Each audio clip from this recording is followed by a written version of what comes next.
Hey, Jake, want to talk about Fairlease? Oh, I'm sorry. I thought we just said I would start it. No. And you would take it home. Do it again. Did we not say that? You might have said Do it that, again. but 3, it doesn't. 2, 1. Hey, Jake, want to talk about fairlease.org? Well, that's their website. So, I mean, we will talk about their website as part of talking about their business, which is Fair Lease, which is aptly named because they're not here to screw you over, rip you off. They're Fair Lease. There's no dealership for you to come into, for you to get pressure applied to you. And our good friend from Community Mechanical, Travis Gafford, recently found that out, Dan. He just sent me a bunch of pictures, texted me. We're buddies. Oh, he said, Fairlease just delivered our first vehicle with them. We already have the second one in the works. This was a super easy process.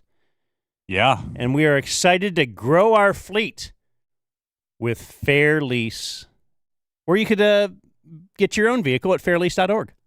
That's right. When you go to fairlease.org, click request a quote and then select the dumb zone on the How Did You Hear About Us page right there. Very important, Dan, at fairlease.org.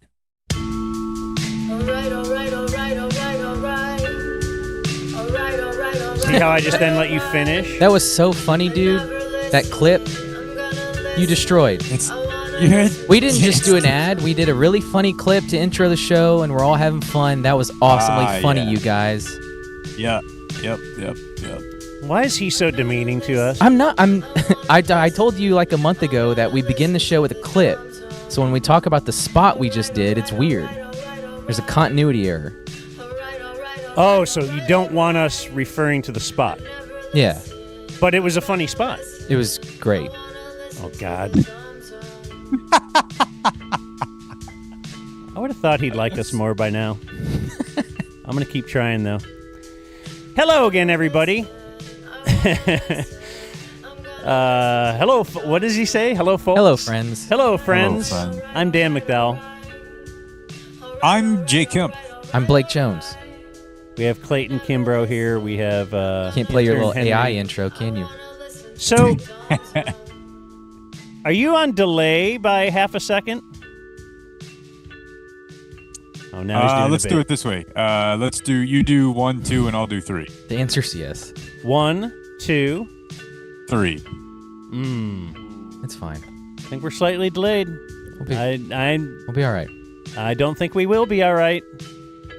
I don't think it is fine. All right, Jake, drive back. Yeah. So here's a guy who would just not bring the rice back, and he'd be like, "All right, that's cool. It's good. You'll just get rice next time." No, I deal with this a lot with my wife, Dan. So it's why I am capable of dealing with you in these situations. So we have this issue, right, where you think there's a delay. Now, what is it that we could have done or could do now, or are we just complaining? That's the question I asked. Yeah, but we do a show and everything, so I just want to complain.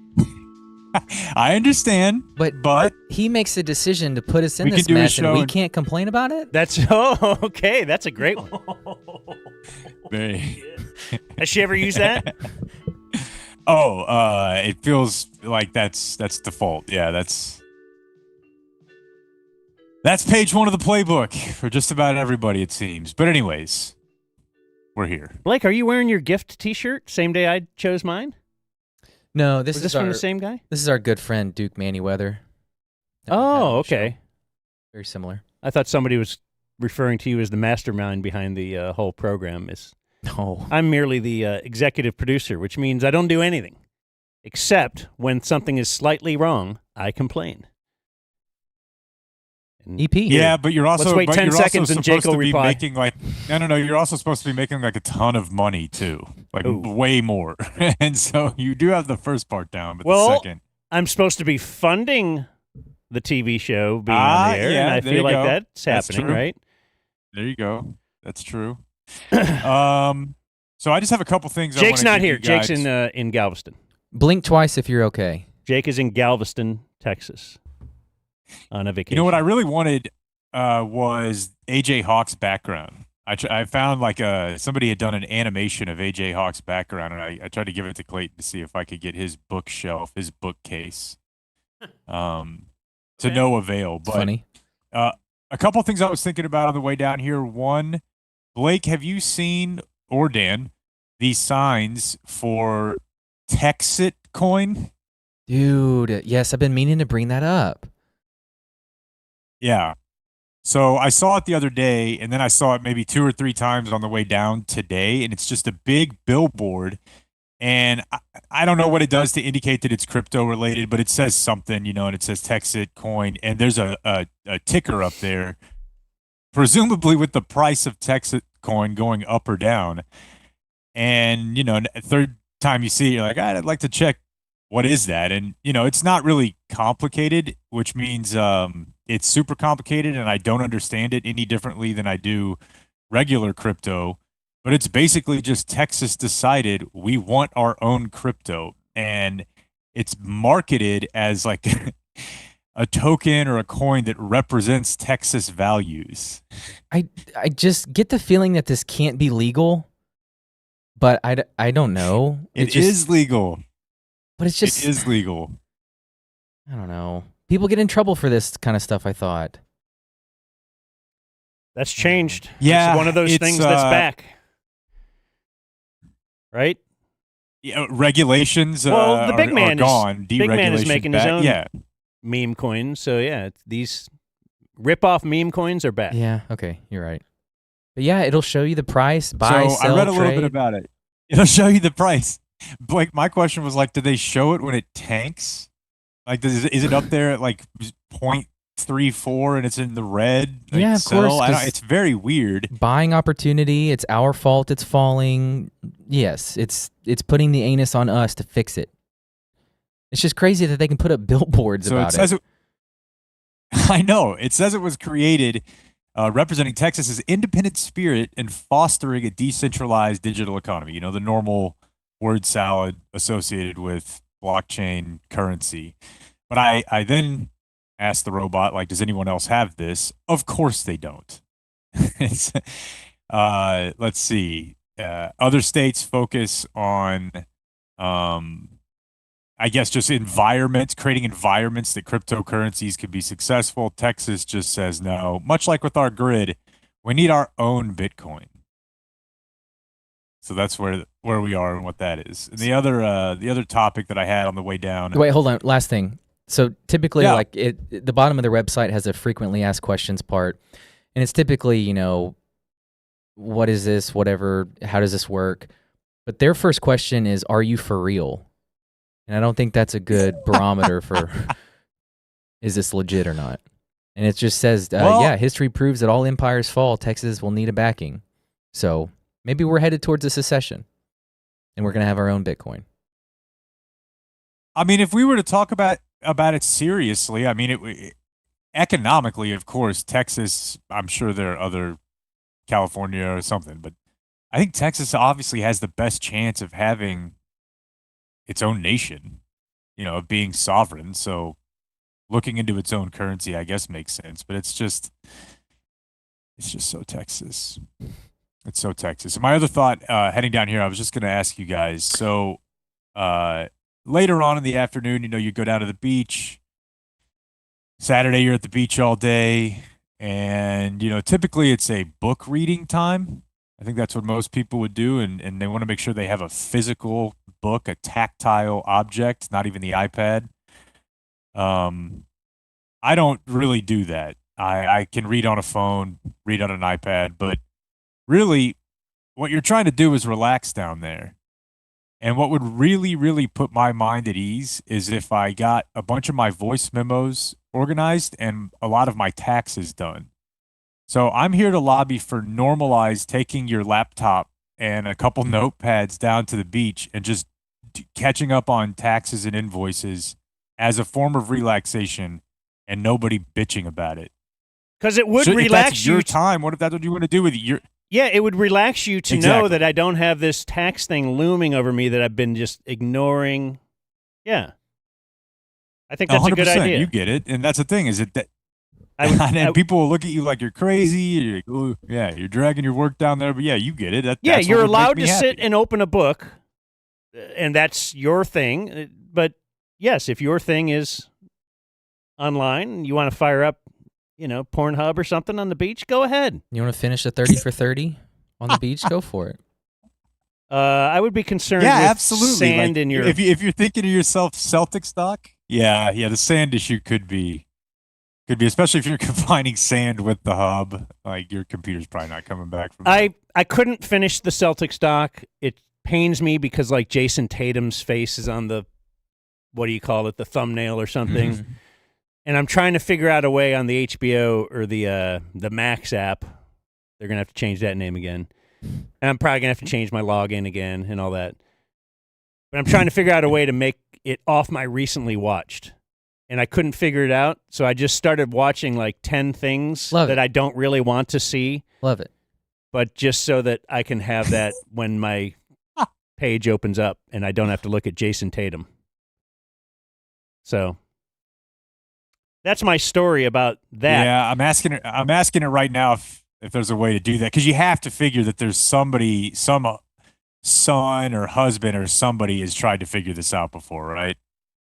Yeah, maybe I could go to the fast forward to the last one and let it run to the end, and maybe then it'll go off because it thinks you're done watching. I don't know.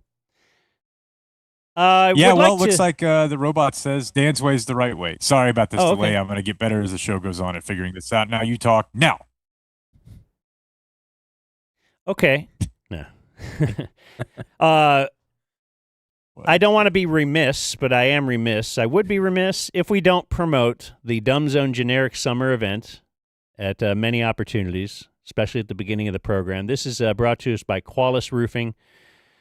This is 1 week from Saturday. We are less than double-digit days away. Coming up. 1 week from Saturday. It is at the local Shacks at Austin Ranch. Should you be worried that is in Austin and you're going to have to drive a far way, never fear. It is in the Colony. Why is it called the local Shacks at Austin Ranch? I don't know. But it's in the Colony, or it'll be on YouTube if you want to just watch. We'll have a couple of bands there and a comedian and kind of do our show. We don't really know what we're going to do. We're kind of do our show. We'll have a band come up. We'll have a comedian come up. We're trying to do something that's never been done before. I tried to give you an idea. I got shot down. We're mixing comedy and music. What was your idea? Let's have Bluey there. That was a good idea. But we just didn't have time to get a crappy Bluey costume. I mean, I don't understand why we're not building this whole thing around the one event everyone's looking forward to, which is Blake's Tight 10. Yeah, I don't know if we have time. I mean, I have a 45-minute set ready, but I can't dial that down. Listen, you know what this is? This is like, your buddy's like, yeah, I can lift that much weight. And you're like, I don't think you can. And he says, well, I can, but we don't have a weight bench. And then you snap your fingers and a weight bench appears with a few plates. This guy's like, yeah, I think I could do a little comedy. Well, now, if I'm telling you I can bench 300 and you put 100 in front of me, that's a waste of time. I'm not going to do that. Listen, bud, the evening is yours. I'm sure we would all be happy to step aside to hear those wacky tales from Garland. All right, so join us 1 week from Saturday, where Blake apparently will not do comedy for the masses, unless you really chant his name and do some other stuff like that. On today's program, it is Thursday, so we had the big Thursday mailbag thingy. We might have some gummy thoughts in there. We will, as always, have sports. I have a review of what I did yesterday with my two daughters, who are home. We're home for just a week from college, and then they're back to their college town as of this morning. But we went to Six Flags, so I have an exclusive review today. But I would like to lead with an interesting note, and this is something that maybe you could even call it today in Twitter. But it is something I have seen. Have you guys seen this? It pops up on Twitter every now and again over the past many years. It would be that the grandson of John Tyler, the 10th president of the United States, is still alive. Have you guys seen that off and on? I've just seen this pop up every now and again, every year, every 2 years, something. It'll be like, did you know? No, I don't think I did know that. That's insane. Well, he so just what are we died. Talking? Like early 1800? Okay. Yeah, he just died. John Tyler, the 10th president of the U.S., became president in 1841 at the age of 51. He had 15 children. That's awesome. The oldest was born in 1953 when the former President Tyler was 63 years old. So old guys have been tagging younger girls. It's a tale as old as time. I mean, I don't know that we like often enough zoom out and appreciate that that progress we've made as a society, you know, and it's definitely still that way in parts of the underdeveloped world. And listen, ladies, I'm not asking for any favors, you know. Let's just be honest. We're not a guy just died who was the president's grandson, and his grandfather was tagging chicks 40 years younger than him. So when was we're not that far removed. What's the Civil War dates? 1860s. Okay, so this guy's well before the Civil War he was president. Well before. 20 years before the Civil War, he's president. His oldest kid was named Lion Tyler. Kind of like Ted Cruz. He was for a while known as Lion Right. Ted. His oldest son was born in 1853, so the former president is 63 years old. He had a kid in 1928 when he was 75. Whoa. Oh, so he's the Mega Man here. Okay. You know anything about his seed? Like, was he Skeet? What do you mean? I mean, did he have like a ton of kids too? Because I feel like if your dad had 15 kids, and then you are still having kids at 72, you probably also had like 15, maybe 20 kids. Yeah, I don't know. I don't think you started at 70. I don't know. I'm saying that guy might have been like Michael Jordan. He might have had them before, but it says here in this note he had 2 children with his second wife. In 1925 and then 1928. He was 72, he was 75. This guy that he had when he was 75 just died 4 days ago. And he was 95. Looks like he only had 6 kids. Okay. Oh.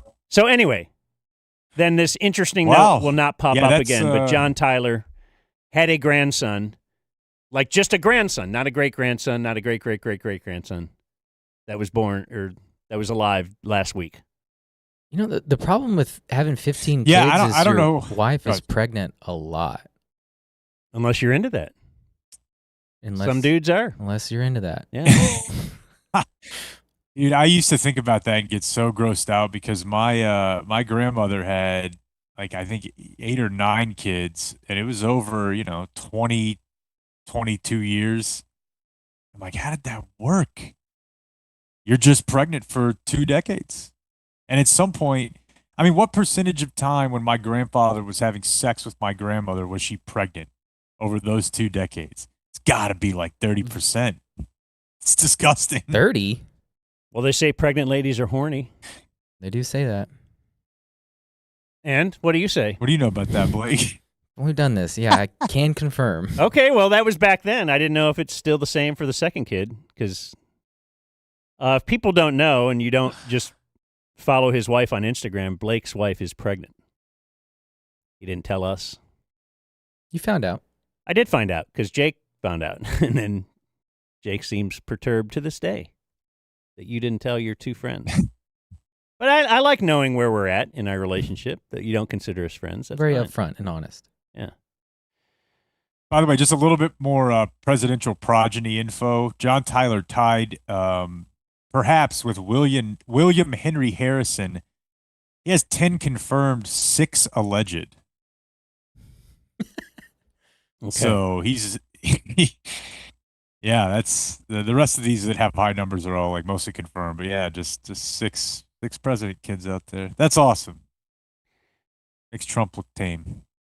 So yesterday, if I could tell you about my trip to Six Flags with my two daughters who demanded that we go to Six Flags. They're in town. They're like 20 years old, but they're like, hey, can we just go to Six Flags? So you have to say yes, right? Of course. So when was the last time either of you two were at Six Flags? For me, it's been 20 years. I think I went one time post high school. And then, what I've done way more of is your water parks, your Hurricane Harbor, Wet and Wild, Schlitterbahn, that stuff. But I haven't been to like a legit theme park like that in my adult life, really. Yeah, probably 2013 for me.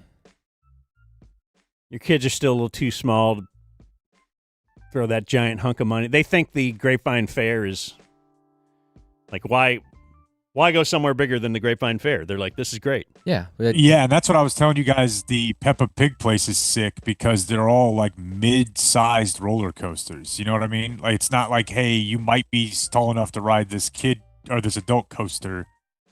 They're like mid-sized. For us, we're a ways away from Six Flags. Yeah, and if you're there, you probably feel cucked. Like you're looking at these huge coasters, but then they take you to the tiny one. Like, yeah, you can ride this one. You're like, yeah. Might as well give me a Shirley Temple to drink. So, hey. Ooh, that'll be cool. Delay on anything I think is mildly funny to see if Jake agrees. You got to do the norm. Because you don't ever think anything is funny. So some things. The one guy I might be able to get. Oh, you wanted me to laugh at the Shirley Temple joke? Now that's funny. I thought I prefaced it with mildly funny, but so I'm at Six Flags. First thing I'm doing is looking at a big map. By the way, the girls run away from me right away, which is great. Had a couple calls to make. In fact, you heard me walk into the Six Flags as we were on a bit of a Business Wednesday call together, as I had to, pull an earbud out now and again to navigate my way into the You're parking just like lot. Axe. I am. Was it not just hot as hell yesterday? It was actually quite pleasant. Yesterday was one of the best days you could have ever gone to Six Flags. It was cloudy half the time. Okay, good. And any time of cloudiness, it felt beautiful. Now, once the sun did get out and start baking you, that was a little rough. But I've been to Six Flags when it's 105 degrees the whole time you're there, and nothing but baking sun, and it's not great. It's not great. Yeah, no, that's an experience I don't want. The only way I can be outside in that kind of heat is if I'm running. You know what I mean? Like if I'm just standing and it's a me thing. I may be a little bit more open to this, like post some level of mental stability, but I can't wait in a line. I just can't wait for a long time in a line. Like I start thinking in my head of just, I should be doing something else. And I don't necessarily tie, I'm in a line, this is going to be worth it for the roller coaster. So somehow with the kids, I think I could talk myself into it, but I don't like waiting in line. And I'm really not that into simulated death. Like I don't really like being scared like that. To me, I mean, I would do like wacky stuff, like Jackass style stuff to be funny, but I'm not like death defying guy. So the input sucks, the output sucks. I could never really do it, man. So then you add in the heat, but if it's moderately, if it's 80s, you get the little misters, those misters hit you and you're like, I can deal with this. What about skydiving? Kind of simulated death to a degree. Dude, I'm going to be honest with you. I thought this at the time, and the more I think about it, going away from it, I never was worried about any safety at all. And really the reason I did it is I wanted to look out of an airplane by myself at that altitude. And that, honestly, I remember more than even the skydive part. It's so safe, dude. Like, If I was doing it by myself or something, not tandem, maybe, but I don't know. I don't like being scared. I don't watch horror movies. I don't know. I don't do well with simulated fight or flight. I was thinking that exact same thing as I'm on the Texas Giant and my girls are in the car behind me yelling at me to lift my hands up and basically calling me a pussy. It was reading between the lines because I had my head down too. I'm like, and I'm thinking in my head logically, like, why? What am I doing? Right. What is happening here? Yeah. Why is this a thing that people like to do? And I remember the first time I ever did the Texas Giant, like when they first opened it, and it's wooden. And I just can't imagine putting my current body through that, because I remember at 12, speaking of being a pussy, like I remember at 12 being like, does anybody else feel like they just got like tackled? Like I'm hurting. It's kind of whipping you around. And well, this one is, I don't know. Yeah. This one is, of course, the new Texas Giant, because it's not the one where the lady died. Yeah. That's speaking of, real quick, fault. In the event that you would have had your head or anything else fly off at Six Flags yesterday, there's one number your family needs to know. That's 214-817-333-3333. That's a personal injury. I would call the Frankels if I were you. Are you just working in a conversational live spot that just didn't even feel like an ad? I just heard talk of somebody's person being injured, and there's a click in my head, like any good Texan, that when I hear of an injurious claim that could be made, I know who to call. Why is that? That's a great point. They are the best, and they will get you what you deserve, because I'm positive whatever place you were at during that injury would be like fighting against that. Like, I don't know that you need millions of dollars. Your head was already hanging off. Yeah, How about a season pass and a lightning pass? But that's great. I am with you on the slow ascension to the top is when you finally start to think of, why am I doing this? Not in the 90 minutes you spent in line. And it's all of a sudden, I went out. No, never mind. Right, you can't get out then. No. I was looking to the right too, like as you're going up, because there's steps. Huh? And then they're like, look over there. You could see the stadium. You could see the ballpark. And I'm like, okay, yeah, it's really high. It's really high. I can't believe how high it is. When I drive by now, like when we've done shows out at the ballpark or I've gone to games out there, it is kind of like going back to your elementary school or even, your high school. You're like, geez, dude, like this is not, because now we've all traveled, right? Like you've been to the Empire State Building and the Eiffel Tower. But when I was 11, like you could have convinced me that the Shockwave was the tallest building in the lower 48. I'm like, holy, and you look at it now, but then when you're on it, well, you talk about feeling beat up too. I wouldn't go on the one next to the Texas Giant. I don't think that's the Shockwave, but maybe. Is Shockwave a water ride? I don't know. Okay, they have a really, really big one just past the Texas Giant if you're walking around. And when my daughters got off of that, they were like, I think I blacked out for like a second. Like it really shakes your head so hard. I'm like, that doesn't seem good. I'm surprised you got on one. That I got on the Texas Giant? Yeah, or any roller coaster. Well, I was implored to, and I got on a few rides. But you should be surprised. Yeah, I didn't really want to. So you're looking at the map. If you're at Six Flags, I thought this was weird. They had each map was sponsored, and it looked like Coca-Cola would sponsor each one. And I know somebody like Blake would go, why do they want to put their name on that? He's really not understanding the concept of advertising sometimes. But I thought it was weird that the Certified Autism Center also was a sponsor on this particular map. So I don't know if there's a relation. Autistic people like knowing where they're going? Like maps. Chill out, RFK. Oh, I thought you were doing like a Coca-Cola or Diet Coke. No. I just didn't know why. Why would they even advertise at? Why not a podcast? Why not hit us up if you want to?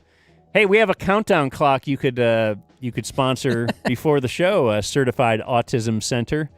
I don't know what this is. I don't know. Certified Autism Center, maybe you're a parent, you see that, and you're like, I'd like to know more about that, and you check it out. Or, I don't know. I don't really have any I don't have any disabilities, but maybe it's like if you're somebody who goes to Certified Autism Center, it's like seeing, like a Cowboys bar when you're out of town. You're like, oh, shit, my logo's up there. I don't know. I don't, like, what is it supposed to do? What if we opened up the Rogue Autism Center?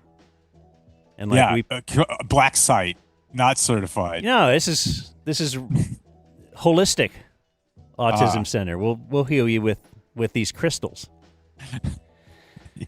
Anyway, my question. Another map thought. If you're ever at Six Flags, so they have these giant maps every whatever feet. And they never have a "you are here" on it.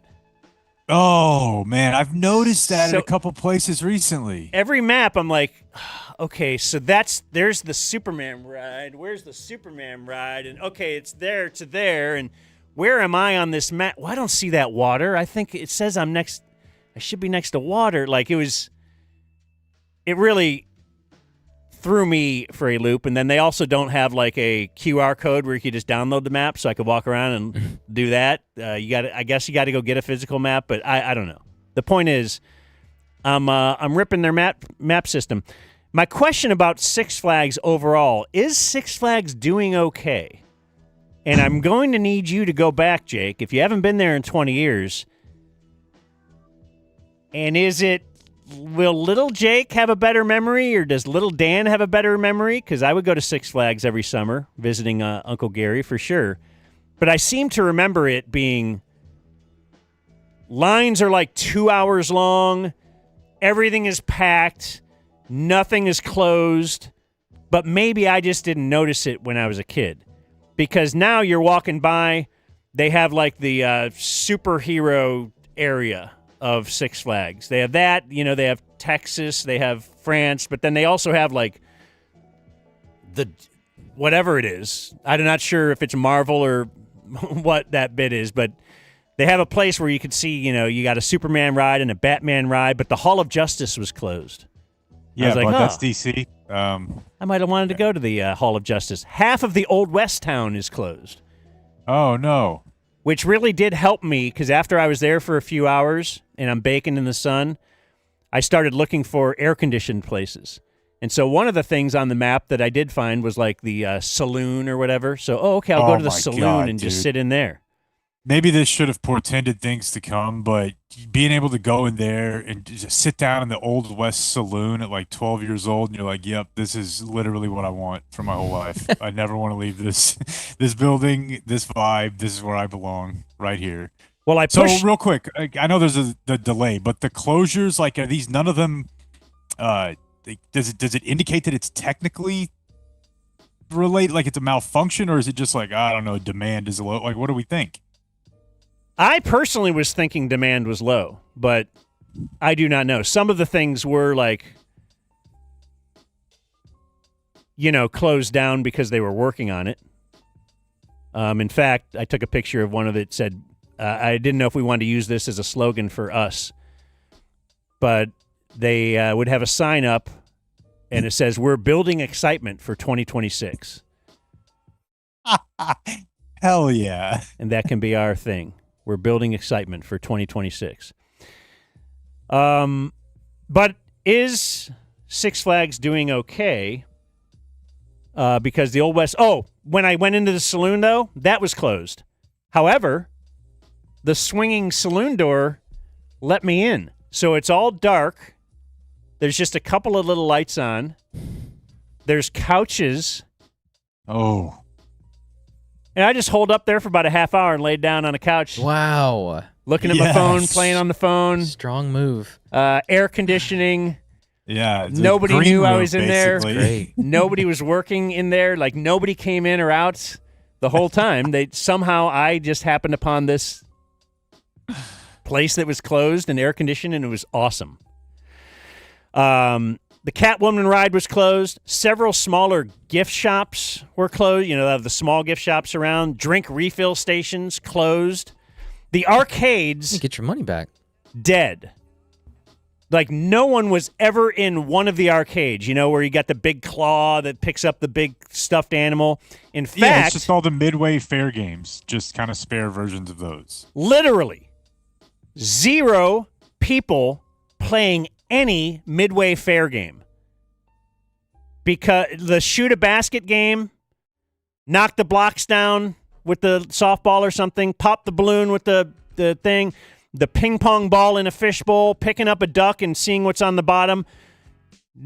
All these things are manned, but one guy would be in charge of 4 games in a row. So he would just walk down to the one end of the games, and then he'd walk down to the other end just kind of looking for people. The guy with a mic, various guys had mics, was always like the guy at the basketball hoop is always trying to implore people. Hey, man. Oh, yeah. He'll challenge your manhood. Yeah. Especially if a guy's with a lady. Oh, yeah. It's a big date day, it looked like. There's a lot of, people holding hands and stuff, which is super gay. But nobody was carrying around a big stuffed animal. They just, not one game. I did not see one person playing one game. Yeah, I don't know. I feel like that's a positive sign for society. I mean, you could look at it on one hand, I guess, and be like, yeah, nobody's got the money to just throw around on Midway games. But on the other, and I know it's not all the parents involved, but we used to talk about, they've got to teach kids more financial literacy. And then we'd hear from teachers that would tell us, well, they do now. And maybe these kids are like, are you out of your mind? I'll give you $4 for no chance at winning something I don't want. Because when I was like 10, a Mavericks branded basketball was like, I need to spend all of my money to try to win that. But if it doesn't matter to you and the prize or the reward sucks, you're like, I don't know. What sort of reward do you want? I don't know. Give me a couple options in a startup. That's what most like a 10-year-old now doesn't want, a little basketball. I don't think. Yeah, I wonder. And I remember winning one of those basketballs, and it was the crappiest basketball ever. It was like lopsided by the time. Oh. Dribbled it 20 times or so, and then it's got a little Yeah, then you had to take it on the flash with you. dent in it. Yeah. That's also true. Anyway, caricature lady. Okay, let me see here. How did I write this yesterday? Every person who works as either a face painter, like they have henna face painting, or caricature sketch artists, I think they might also work as a dog groomer. Yeah. Yep. Just the physical attributes, just everything about them. I feel like that, if you know what I mean, you know what I mean. Yeah, absolutely. So I don't want to stereotype either, but Six Flags is doing it for me. Every one of the basketball hoop things was manned by a black guy. Every one of them. Yeah, that's typically the case. It's all. I don't know. I feel like when I was in high school or junior high, this may be completely just false memory, but I feel like hot girls would work at theme parks. Like the hot high school girls or hot college girls. I felt like, especially at water parks. But I just remember seeing like, oh, this is where older hots work, and it does not seem that way now. Yeah, I don't think so. I used to always think that'd be the greatest job. I dreamed of working at Cedar Point when I was growing up. And speaking of Cedar Point, so I saw a family walking around, and they were wearing theme park shirts. Like the lady had an old Cedar Point shirt, which looked like it was 20 years old, like real worn out. That's so cool. And is this like if you go to a Rangers game, but all you have is a Twins jersey, but you wear it because you're going to a baseball game, but the Twins aren't playing? Yeah, maybe, or it's that, or it's like a road game. Like their home park is Cedars North or whatever. The case is, sorry, I just did or whatever. But now they're on the road, just paying their respects. But there are people, man. I don't know how this. I don't know. There's lots of different people out there, Dan, but people who make theme parks their lives, it's an insane niche to me, but it's not small. Yeah, you've heard about the Disney adults. Oh, sure. People are getting attacked now on Twitter.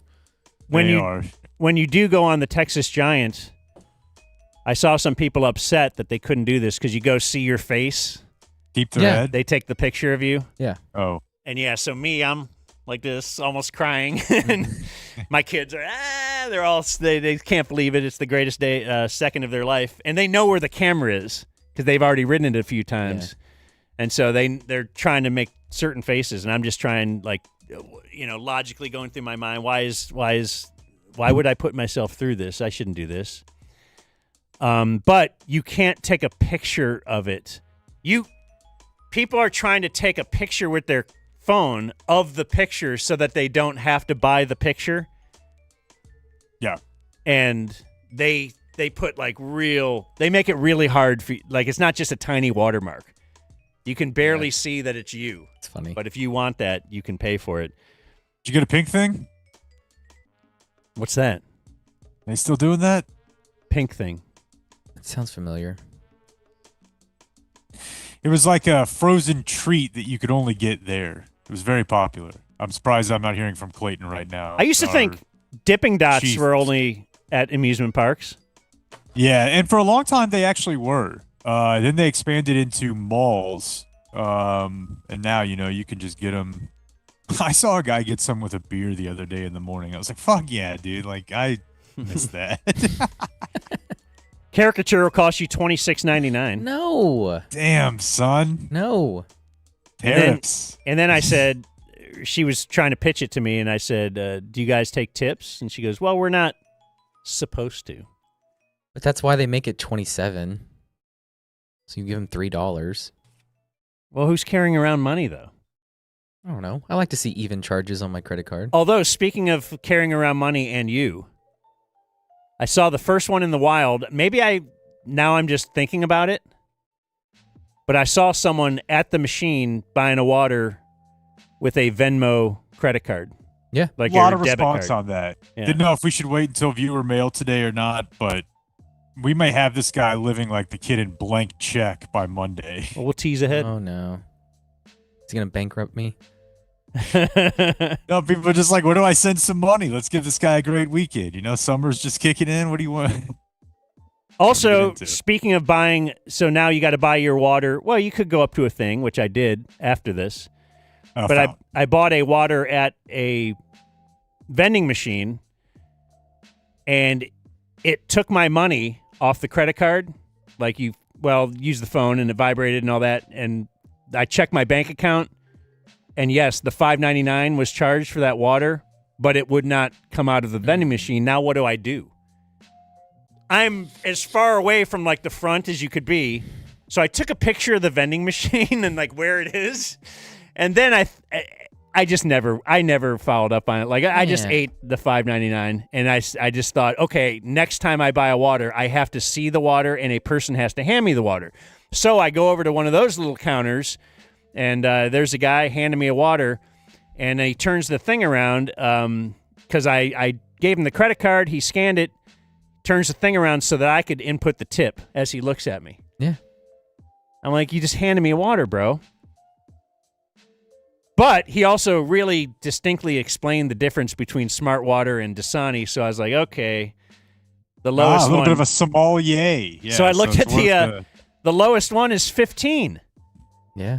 I'm like, I don't do that. And then he's standing there. So to not do the lowest one, you have to hit custom and then type in something.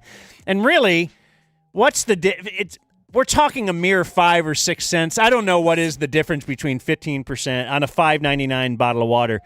So then I just hit the 15. Yeah, but I don't know, man. Not everybody has to do that, because I went to another stand later for more water, and the girl just rang it up and then just handed me the water, and I was waiting for, all right, we're going to go through this tip thing, and no, you don't have to do it. You see that sometimes at Starbucks in line. Sometimes you can tell they're embarrassed about it, and they'll hit no for you. Yeah. Whenever they're like, oh, don't worry about it, or oh, no. Whatever. I know, and I want to tip that person. I know. For that. I feel like all the time I see that. I'm like, dude, yeah. I don't know, man. I feel like did you just tell me that a 20-ounce bottle of water is $5.99 now? Part one, part two. I think I'm getting my money back. I want the water. I'm getting that water over $5. It's not even a money thing. It's a principle thing. I'm already pissed off that I'm paying $6 for a water. My wife told me that a bag of Doritos is $7 now. Now the economy is real to me. Well, as I look at the alcoholic drinks that you don't have to worry about anymore. It's true. Coming out ahead. I do want to know, am I old man in seeing that a can of beer is $12.99? Can. One can. Is that common? No, that's not common. I mean, you're I don't even know if you can buy it. I'm sure you can buy a 12-ounce beer at a game. But typically, I think you're getting a 16 or 20 ounce for something in the $12 range. But a can of beer, I guess, is usually like $6-7. The mixed nuts, which says it's 180 calories, so that can't be many nuts. If I know my nuts and calories, which I do, $6.49. That's like a handful of nuts. Yeah, man. I mean, I feel like the methods of old are back. Kids like to do stuff that was in vogue once upon a time, like just, again, normalize on TikTok, bringing your own shit to theme parks, movies, games. It's fun. I didn't know that was actually beaten until I heard people say it was beaten. Because I didn't really know anybody else who bought stuff for the game either. It's not beaten. It's fun. And you can find that out this September at DumbZone Rangers Night when we encourage you to bring a quart of your favorite food. Yeah, I used to hate knowing that we were going to a Rangers game, but stopping before the game to eat. That used to drive me nuts because I wanted to eat at the game. I wanted nachos and all that other stuff. And then sure enough, last Sunday, on the way to the Rough Riders game, we stopped to eat because I didn't want to pay for whatever at the game. Well, I think my kids are... Blake, it's 2nd and 9. You don't need to run it here. My kids are old enough to realize, though, that amusement park food sucks. So they made me stop at Chiloso at 10 in the morning so that we could get some breakfast tacos. Well done. Is it racist? The Mexico area, because, it's Six Flags Over Texas, so Mexico is one of them, and they have one little area that's just called Mexico, which did excite a family that I was walking behind that said, Mexico. Like, seemed to... This really fit their scene. That's really weird. That's really weird. We're not in Iceland. Where they're look, somebody's representing our culture. You're half of us. It's just all, I don't know. Yeah, I mean, each ride does... First of all, AI is taking our jobs because the kid doesn't even read, or the kid doesn't tell you thank you for ride and enjoy the rest of your day at Six Flags. It's just a recording that does that now. Now you're an old man. Okay. It's just a recording and then a recording in Spanish as well. And I thought that seems a little too woke for me. So I guess there was a woke land too. But in Mexico, there is a ride called El Sombrero. And it's just a big hat and you sit around, but it's just a big hat that goes up and down and around. And I've definitely vomited feet away from the sombrero before. What else? Oh, okay. The kids, when they rode the ride that they blacked out on, the second time they rode it, because they do have, some of the roller coasters will have like a pouch now in your car that you could put your phone and glasses and hat or whatever in there and then zip it. So it's right there with you. Or you can just set your stuff on the other side of the car. There's like big wooden boxes that are just open, kind of like a locker, but it's just a box on the ground, and you just set your stuff in there. And it seems to be the honor system really, really works. My girls said they just put their phone and stuff in there every time, and they weren't worried at all that somebody would steal their phone because it's every other car. There's going to be another car coming back that could just take your stuff, and they don't. So yeah, man, I feel like humanity. I see that in society quite often. That whether it's the gym or I don't. Right. I think in general that you see that, great. And then you hear about it with other countries too. And I mean, some of it's like shocking, the level of security that they feel. But like hey, we just leave our babies on the street whenever we are walking into this cafe and they're in the park together, or we leave this or that. I think people just kind of can figure it out. Just got to trust them a little bit. But other countries, my daughter studied abroad in France, as you know, and she said they would never, in France, this stuff would all be stolen right away. Like you could not have this honor system in France. That's interesting. And, so they had me hold their phone for them, though, when they went on the ride that makes your head explode. And I sat down somewhere for a few minutes, but then I went and moved somewhere else in a better position where I could see them walk out of the exit. And then it was taking quite some time. And I thought maybe they had walked out before and then missed me. And I just thought of the days when I went to the amusement park, and I remember half accidentally, half on purpose, because I do this, I would separate myself from the family and just go do my own thing. And my mom being like, once we reunited, she was like, oh my gosh, I was so worried about you. You were lost. And I was like, I wasn't lost. I thought everything was great. But how did people deal with, because just for that 5 minutes, I was like, where are my kids? I can't track them on Find My Phone. I can't, their watch isn't hooked up to that. I don't know, like, how will we ever get a hold of each other? Do they know my phone number if they had to, like, ask someone else? Oh my gosh, I have any other number that's not in my contacts silenced, so I won't even see the phone ring if they do call me. That society changed super, super fast on that front, but I definitely remember the theme park is where it would drive home. Occasionally you would hear, they're calling somebody's name out over the loudspeaker, but other than that, the truth is I don't really know. I guess you just eventually filter out when the park closes because you just make it back up to the front. But that's terrifying. My mom had a story of trying to drive to Six Flags when she was, I think, I'm going to get the age wrong, but it was older than you probably think, like 20, and it taken her like 5 hours to get home because she's just lost. She's a young, maybe even high school age female, and you're like, I don't have any idea how to get back to where I was, and you just drive. Try to figure it out by asking for help. And then the Roast Twins have released their official rankings of the rides that they rode. They were keeping a note page.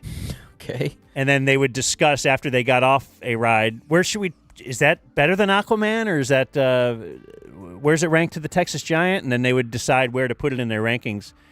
From 9 to 1, the Roast Twins rankings on favorite rides: Pandemonium, Batman, Aquaman, Riddler, Superman, that's 5, and the top 4 would be Joker, Texas Giant at 3, Mr. Freeze at 2, and the Titan as the number 1 roller coaster at Six Flags. Did you bring a Dr. Pepper can or something, or how'd you did you get in 39 cents? Does that still do that? I don't know. I went online. When you go online, it scares you, and it's like yelling at you to buy this online because it says $90 at the gate or $60 here online, and you're like, or whatever the price was, and it's okay. I will absolutely buy it online. So no one was doing the fair games and everything was closed, but how were the lines? Because that seems like you all wrote everything there. That's another reason why is Six Flags doing okay? You didn't need a flash pass. You would be fine. I mean, truthfully, if you're just looking at their stock price, it's not bad. They had downtime during COVID, some recovery. It's actually higher than I would have thought. Yeah, I mean, maybe Wednesday. Yeah, it was also a Wednesday. School is out. Yeah, school's out. But also, maybe they've just made some operational changes to where logistically, like, shit just works better. I mean, I don't know what that would be beyond the fast pass, but I think they're probably doing okay. I don't think they're long for this world. Like, I think when I'm a grandparent, I don't know how popular the theme park's going to be, but they got a little juice left in them. Well, generation or two. When I was sitting out with some of the olds waiting for kids to get off the rides, sometimes there'd be some kids there with the olds just staring at their phone, doing stuff on their phone. Like, I don't want to ride the Texas Giant either with my brother. I just want to play on my phone. And so my daughters would ridicule that and call them screenagers. There we go. Damn, son, I love that. Which I told them I love it, and I'm like, oh my God, that's great. And they're like, yeah, it's like 2 years old. Like, everybody's been saying it for a long time. I'm like, okay, well, I just heard it now, and I think it's great. And I love it. Incorporate that into my game. All right, so that's my story. I hope you guys liked it. I hope Blake found some of it mildly amusing. I loved it. Whoa, he loved it. Let's get into sports, if indeed there is any. From the wonderful world of sports, Radio Sports Scoreboard. Oh, yeah, I like that. What if this is brought to us by our HVAC company? Does anybody know what that is off the top of your head? I do. It's our good friends at Community Mechanical, the aforementioned Community Mechanical website, communitydfw.com. Phone number 469-667-7290. Travis and the fellows over there. I mean, he's the only one actually whose name I know. He might be the only person who works there. They will take care of you. They took care of me. Had an addition to the house, needed cooling and heating. They installed a mini split. Didn't know what that was, but it's a super slick, sleek, like discreet unit in the house. You barely even know it's there. It's great. Cool's fantastic. And Dan, they have some specials just for you, the Dumb Zone listener. Oh, now you're throwing it to me. Yeah. To finish the copy. To tell them about it. Yeah, well, if you sign up for preventative maintenance, $50 in Dumb Zone merch. If you get a new system, they will pay for a sit-in where you could sit in on a show in the Den or in our downtown Dallas studios. All from Community Mechanical. They're fantastic. Seriously. Did you get their number yet? I did, but I'll do it again. You can call or text. Okay. I was at a Stars game with Travis, and I saw him answer business texts and phone calls while the action was going on. The phone number, 469-667-7290. We have a few things in the world of sports. The Rangers haven't scored in forever. They led off last night. Josh Smith was in at shortstop, and he led the game off with a single, and then they didn't get a hit again. Or I think they might have drawn a walk, but it's historically bad. Historically bad. And I am actually trying to watch baseball this year, which is an unfortunate time for this, but they're getting Seager back, or they got him back, DHing. Now he's supposed to play shortstop this weekend. Evan Carter's supposed to have a rehab assignment, but it's tough, bro. It's tough. They have 2 or 3 of the worst hitters in baseball. If you attended a Blue Jays and Rangers game, through the entire series, you got to witness 7 runs. It was both teams? It was 2-1 Monday, 2-0 Tuesday, 2-0 yesterday. Now, there are some old school baseball people who would be very happy about that. I'm sure the games were lightning and fast. some of that was, your straight up pitching duel, but some of it is just the Rangers have. There's been, Jared described in at bat from, I want to say Monday or Sunday's game when we had him on, but there was one last night too, and it's just Adolis and Simeon they're lost. They're completely lost. Yeah, what do you guys think? P1. Would you mind? I was just going to say this. What do you think of? So the thought of Bochy, like they got rid of their hitting coach. How he's a Hall of Famer. And you considered it an honor that he would come out of retirement to actually accept your offer to manage this team, and then you won a World Series. How long is his leash? Like, how many people get fired around him? Like, could Bruce Bochy ever be fired from this job this year? Well, the weird thing about it is they already have, what's his name? They already have their manager in waiting. Oh, the guy from Florida or whatever? Shoemaker? Yeah. Skip Shoemaker? Yeah. Yeah. Yeah. So that's what's always interesting about managers in waiting is that they're typically associated with the manager. Now, in his case, I think he maybe has connections beyond just like Bochy, but that's That's a tough thing because if you end up wanting to fire the manager, doesn't that say something about the backup or the interim manager, the manager in waiting? So I don't know. I don't know what they do. What they do? Chris Young, Bruce Bochy, the Simeon does not appear to be getting better. Adoli's, these guys may just be hitting the end of their run, but who knows? They're also getting a lot of bad luck, so they're at a make or break point of their season.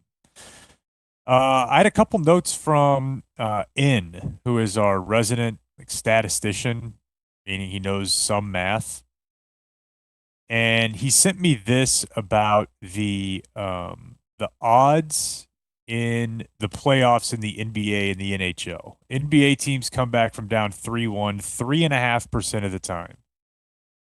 NHL teams come back from down 3-1 10% of the time. So about 3 times more than the NBA. Just looking at that alone, he kind of went into, with this large sample size, that means there's more variance or random luck associated with hockey versus basketball. Also, in a low-scoring sport like hockey, each goal has an outsized impact on win percentage, etc. Just so happens the probability of winning 3 hockey games in a row is the same as calling 3 coin flips in a row correctly, which is a 12.5% chance. Which I only mentioned because that's what we're looking at here. Starting tonight with the Stars down 3-1. And I told you guys that I like to look at that natural stat trick website during games because they update all that stuff like per period, your high danger and quality and Corsi and Fenway, all these advanced stats. Hang the banner on that. The Stars seem to win that every game. They're just getting outscored by 1 million. You know what? I listened to on the way down here. I listened to Kelly Forbes, Julie's husband, and former Dallas Stars video coach, video coordinator, on with the Cirque Boys. Learned a lot, actually. A lot. I mean, it did have a little bit of the vibes of Slapshot. You know what I mean? Where the guys are interviewing, and they're like, what is slashing? But they were watching a Stars game live. But just from hey, what did Kelly do for a job? What sort of stuff was he doing? And we've talked to him about it. It was awesome content, I thought, of like, they're watching the game with them, and then here's a play, and they're like, well, what would you do right now? That was super cool. That's kind of the theory behind like the ESPN film room, right, during the national championship. Like, how does a coach watch the game? And those were awesome. Yeah. And hockey is just like, it moves so fast that there's a lot of time to talk about what's actually happening, and it was super cool to listen to.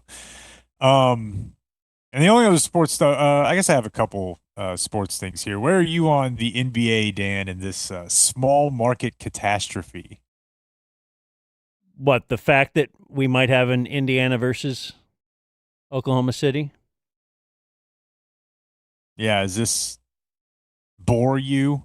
I guess. Are you more likely to watch, if it's just two kind of interesting big city teams? New York, Minnesota, perhaps? I think what it would do was prove to people that it's not fixed.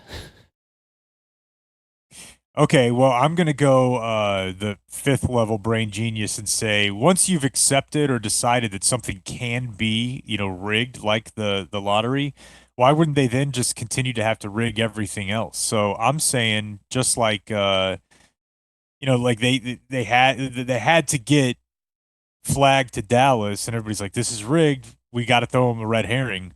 What better than Indianapolis and Oklahoma City in the finals? And they don't care because their new TV deal, which runs like 12 years, hasn't even kicked in yet.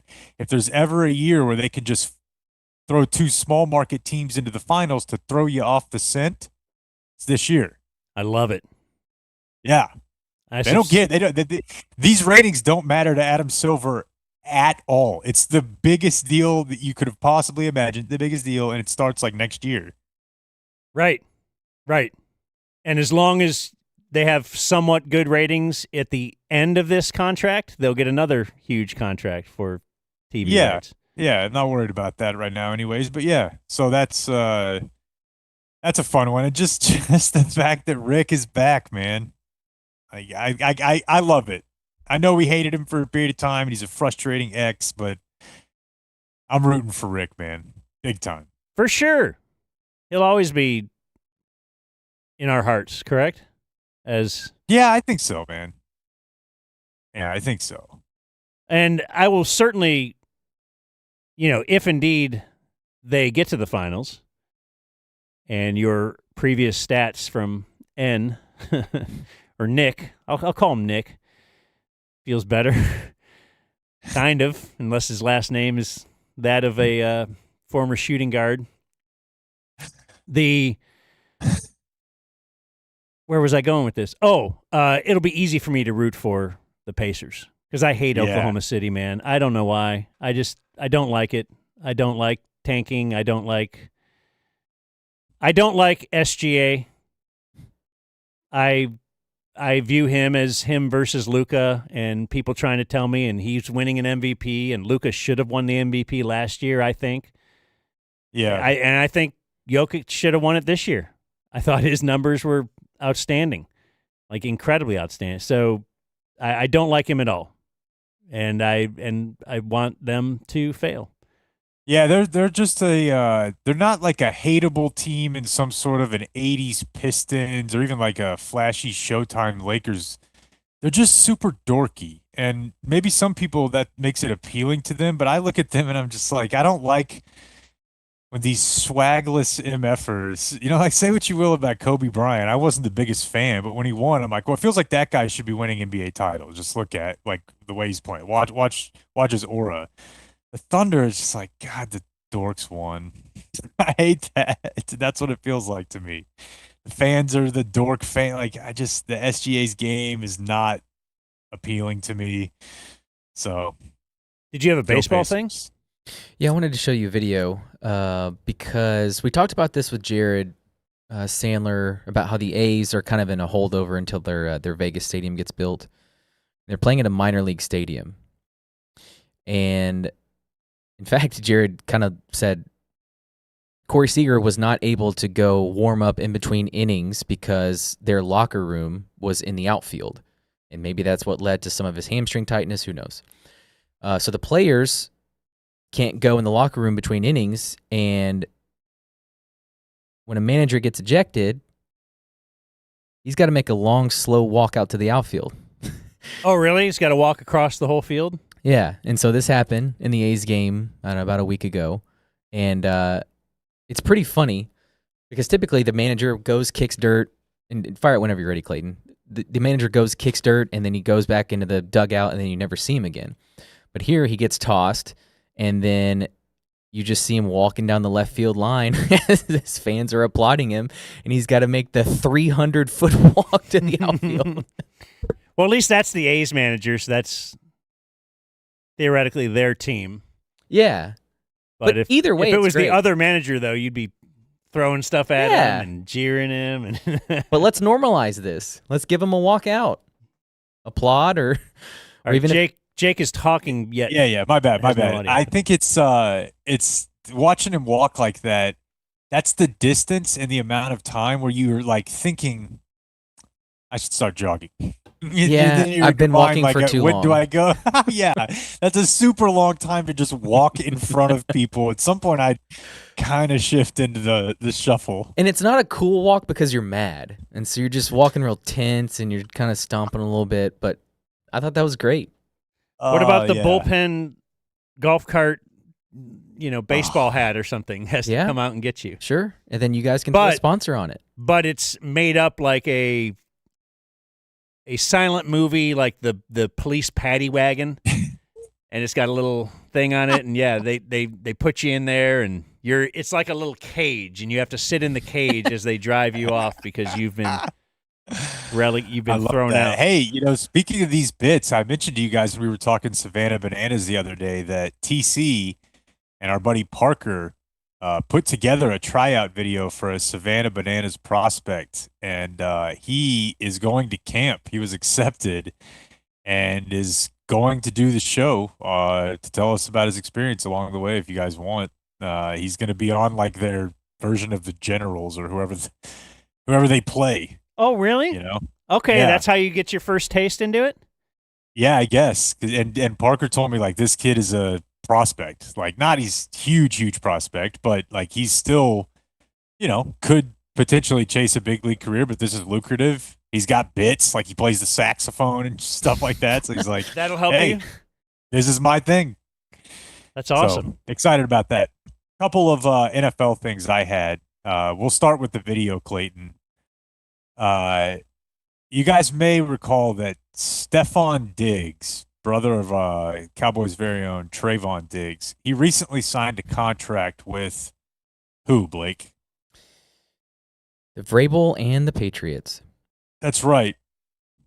Which I did not remember. I'd forgotten about that. I didn't remember until this video started circulating and he actually had to answer on his behalf. I saw a headline about Vrabel and Stephon Diggs, and I thought, oh, I didn't know he signed with the Titans. That's weird. Why would you sign with the Titans? Oh, wow. Yeah, you're way back there. So I have not seen his response. I know that Vrabel gave a very generic answer, but what we're talking about is there's a video that surfaced. So Diggs is now dating music artist Cardi B, who used to be married to Offset from Migos.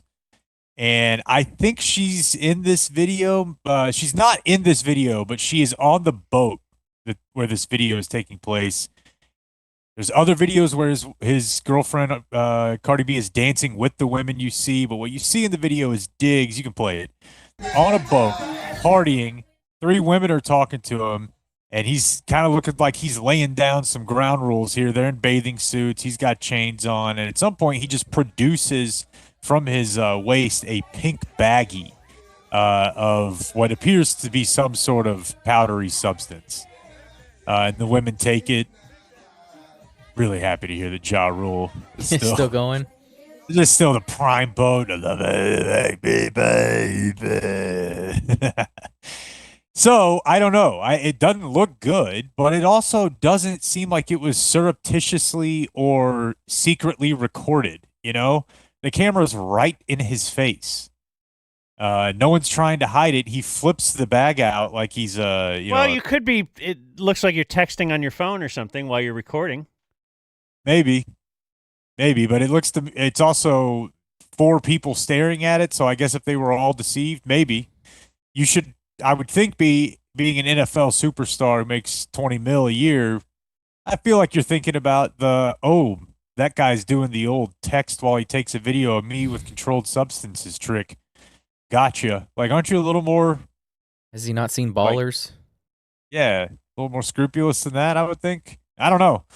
Doesn't look good, though. Vrabel gave the we're going to make good decisions on and off the field. And I've talked to him about it. So what was his response? Yeah. Just 0 days since accident or incident. Well, it's just that like he probably should be at OTAs, and instead he's on a boat partying with substances, and he's same thing of he's doing his best Belichick, Okay, I thought you were saying Diggs has responded because no, to Vrabel. my knowledge he hasn't. So yeah, because you know how the media is, they see this video, then OTAs. Hey, what'd you think about Stephon Diggs on the boat? Oh yeah. Makes me think we got all my Diggs does is workout, grind, and produce documentaries as to wit. And he has a funny kid. Yep. Did you want to just ask hear from Jim Harbaugh at all? You told me about this, or excuse me, John Harbaugh. Yeah, John Harbaugh, because the Ravens have cut the greatest kicker in NFL history. The second Justin greatest Tucker. kicker, in my opinion. The second greatest kicker. I mean, it just depends on if you want to put him in the box of kicker, playmaker, athlete. That's obs to me. But so 7-time Pro Bowler. And, a few months ago, I still can't really tell if this story was new or if it was dredged up or if it was new developments, but there were stories about Justin Tucker's behavior at massage parlors in the Baltimore DMV, like DC area. and that he had been banned from a few of them. And there were some old tweets, you could find them dating back 7-8 years from tiny little accounts that said like, hey, ask Justin Tucker why he's banned from such and such. And these were sprinkled throughout the past, handful of years, but they never really blew up or really never became a public thing. And then for some reason, suddenly it did when a local Baltimore paper or publication looked into it. They found a bunch of women, at least 3 or 4, if I recall correctly, who had worked at massage parlors. These are like nice massage parlors, franchise, $150 an hour massage parlors. And I guess he had been just like whipping it out. I don't know that he forced himself on anybody Deshaun style, but I think it was a little more than, hey, look at that. I think there may have been some hand grabbing and some flopping over. And I think he was maybe, arcing a couple of 25-yarders from the hash. And if you've heard about 5 complaints, that means there has been 95 accepted that, hey, cool, Justin Tucker's here. And I mean, I think, yes, and I'm not trying to play some card here, but that also means there's a lot where it happened and they just didn't say anything, right? Like, yeah. So there's just also going to be that measure. There's a whole mix of them, but the point is, it was happening. And he denied it, categorically, which is interesting because if you think about Deshaun Watson and what his defense had available to them, similar to like P. Diddy, they can't deny that these things happen because there is, I think, some physical proof. They're denying that it wasn't consensual. You know what I mean? So Justin Tucker just said that didn't happen, which is a little different. Who knows? I don't think it's a criminal case at this time, but the point is that happened, and you have to figure if those tweets are out there from 2014, 17, the Ravens knew about this, right? Yeah. So they knew about it, and somewhere in their very respected across the league scouting and analytics department, they had a percentage in mind called the Justin Tucker getting jacked off threshold. And once he dipped below that, those two things could not coexist. So you mean field goal percentage? That's the number. Worst season. Yes. Yeah. Once his field goal percentage dipped and he, on just raw numbers, had the worst season of his career and was like 31st in field goal accuracy last year, they were like, man, that's too low for us to know about all this stuff that's being dredged up. So if we accept that, maybe a world where if he hits at a top 5 rate last year, that story comes out and the Ravens are like, we stand with Justin Tucker, Baltimore values. We don't believe any of this, but he missed too many kicks. You want to talk about high pressure? Those are the highest pressure kicks in the history of the NFL. He's out there thinking, if I miss another one of these, I can't get away with trying to get whacked off anymore. Yeah. Well, Harbaugh was asked. I listened to the whole Harbaugh. I've never done that before. I don't know, just to see if there is any more meat in here. There's not a ton, but he did talk about their preseason schedule, which includes the Cowboys. I learned that this morning. They play the Cowboys. They play the Colts, the Cowboys, and then the Redskins or the Washington. So here, he's asked a pretty good question. It was kind of like, what went into your decision-making or something like that on releasing Justin Tucker? It was a complex decision-making process, and I'm a part of it. Eric, Sashi, Ozzie, Steve is a big part of those kind of decisions. I mean, you're talking about, arguably the best kicker in the history of the game. And like we said, it's multi-layered, it's complicated, but you've got to. In the end, it all comes back to what you have to do to get ready for your team to play the first game. And I think if you step back and you take a look at all the issues and all the ramifications, you can understand that, we've got to get our football team ready and we've got to have a kicker ready to go. And that was the move that we decided to make. So in that sense, it's a football decision, and now we have to spend all of our focus and our time to get these kickers ready. And we've got a competition going on. And, and get those guys ready to go make kicks. So that's all I'm thinking about. Like, from my perspective, it's like we got to have a kicker out there making kicks, and what's the best way to get that done? When you said it was a football kick today, was that just the planned rotation? Or yeah, Tyler kicked yesterday. Okay, bad. Now we got Guy getting it back to football. He just wants to, now let's just talk about who is here. And bad job. Someone's going to save this. They're kicking every other day, so you'll see Tyler kick tomorrow. When you said it was a football-related decision, I guess there was a lot of people not clear on it because the guy hasn't kicked in a while. So how can you judge it as a football decision when, the last time he kicked was January, I guess? I mean, that's a good question. I just think it's like like I just said, it's many layered decision. If it was just a black and white simple thing, then it would be easy to understand. But I think anybody can look at the whole thing in perspective and say, okay, we've got to have a kicker ready to go. And there's a whole lot of moving parts to that deal, and it's just the reality of it. And you're faced with that. So as an organization, we made a statement about it. I thought it was really accurate. Sashi did a good job with that and thought it through, and that's where we're at. Any surprise the NFL hasn't announced anything? I don't even think about that. Like, I don't even know. We're just trying to get the guys ready for practice and have a good practice. So I'd say, love everything about that. Yeah, one of the layers is that this question will not be asked. I won't talk about this at every single little press conference now until the start of the season or until training camp or halfway through training camp, when then we decide that Justin Tucker actually has lost it in the leg, not only the fact that he's going through all this off the field stuff that you're at. So that's basically, and it's basically he's a kicker. He's a kicker. He stopped being incredibly effective, and that's what happens with kickers. And he's probably the highest paid, I'm guessing.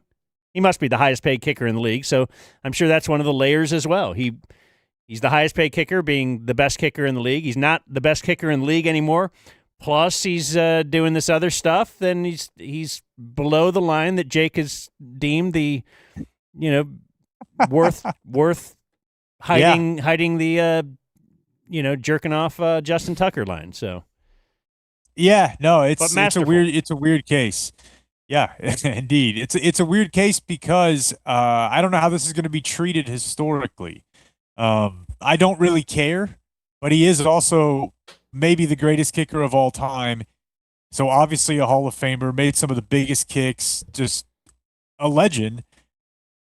Are people going to remember this? Because it is kind of how his career is going to end, I would think.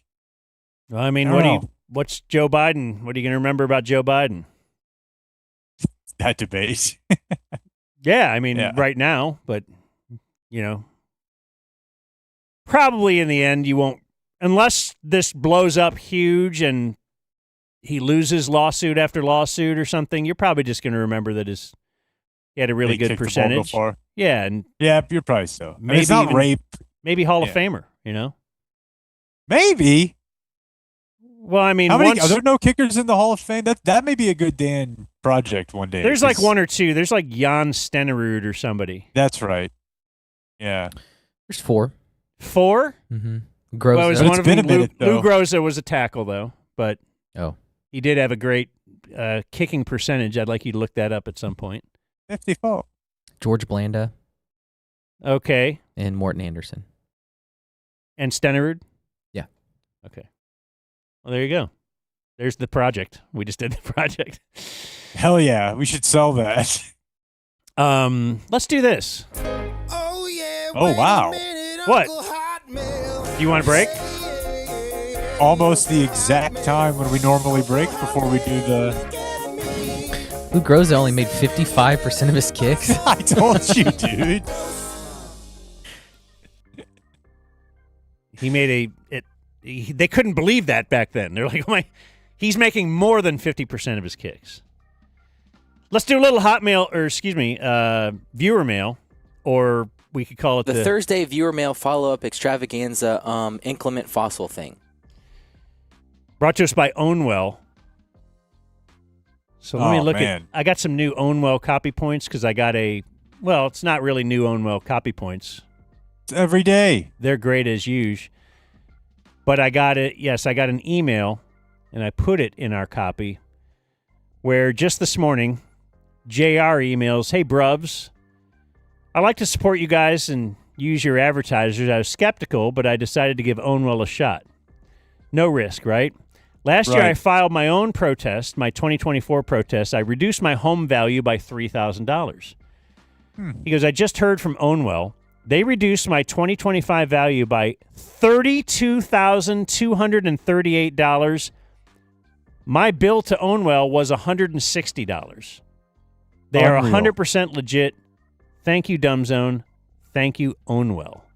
Ownwell.com/thedumbzone. That is where you can go to save money on your property taxes. They do it all for you. You just pay them a small percentage. And if they don't save you any money, you don't even pay them that small percentage. I saved a ton of money with this. Blake saved a ton of money with this. Dan applied. They said, doesn't look like he'd save any money. How much money did you have to pay for that, Dan? Zero. None. Ownwell.com/thedumbzone. Or is it just DumbZone? Oh, it's the DumbZone. Why did I doubt Jake? You shouldn't.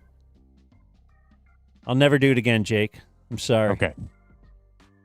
I have a few sports-related viewer mails this week. One from Jason about war.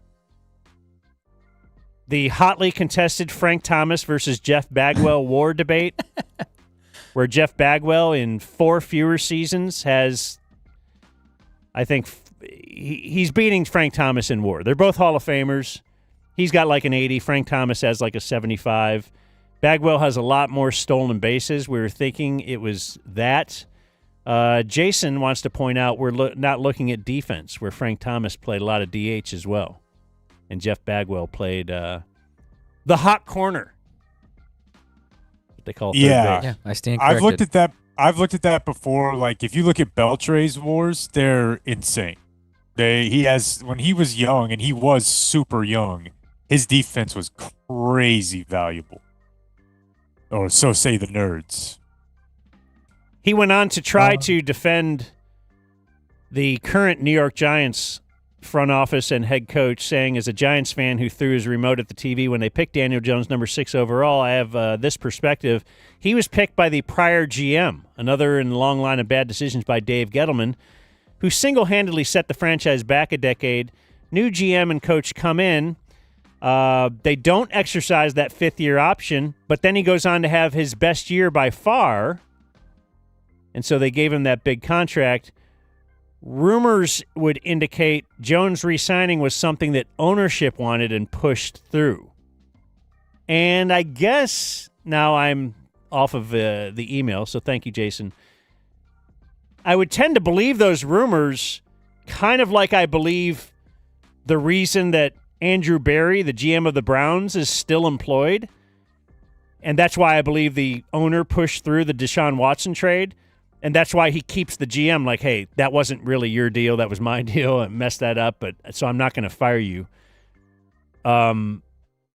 If indeed the Daniel Jones thing was because of the owner, well, then he might keep the GM and coach around a little bit longer. Yeah, and I don't think this means that, like, Sheen and, well, let's just focus on him, or that he's good. It's just that not all of their S show has to do with one person. I think their owner clearly, while he's not as boisterous and, zesty as Jerry is, I mean, he wanted them to pay Saquon Barkley, which would have been the wrong move. And he's in the room being like, boy, that'll sure make me sad. Your owner shouldn't be doing any of that. But so they don't deserve, that guy doesn't deserve a pass. But Gettleman, dude, I know you don't remember this, but we spent untold numbers of segments making fun of that guy on bad radio. He's the guy who, like, first of all, he's drafted Saquon. He's in love with the running backs, and they one year hired some analytics people, and he's like, yeah, we brought in like four software people. Like, he was a joke. He was just an old football lug, and he was terrible. And the new people are no better. Couple of basketball emails from Tom. He says the Indiana Pacers now have 4 playoff triple-doubles in their history. 52 playoff series. They have 4 playoff triple-doubles. He says in 5 playoff series, Luka has 10 triple-doubles. Just to remind you how sad you should be about Luka. We also have Chris who says, not a big deal, but I've heard people, including Jake. I will defend Jake here and say I think he means me. Yeah, I responded to this guy. Bring up Christian Laettner in conversation about Cooper Flagg. People forget Laettner was a 3rd overall pick, not the unanimous first pick. He wasn't really a bust, not a Hall of Famer or anything, but good player. Started 13 years. Doesn't seem relevant when talking about Flagg. I looked back at that draft, and yeah, it was like Shaq was number 1 overall. Trying to remember who was 2, but he was also a pretty good player.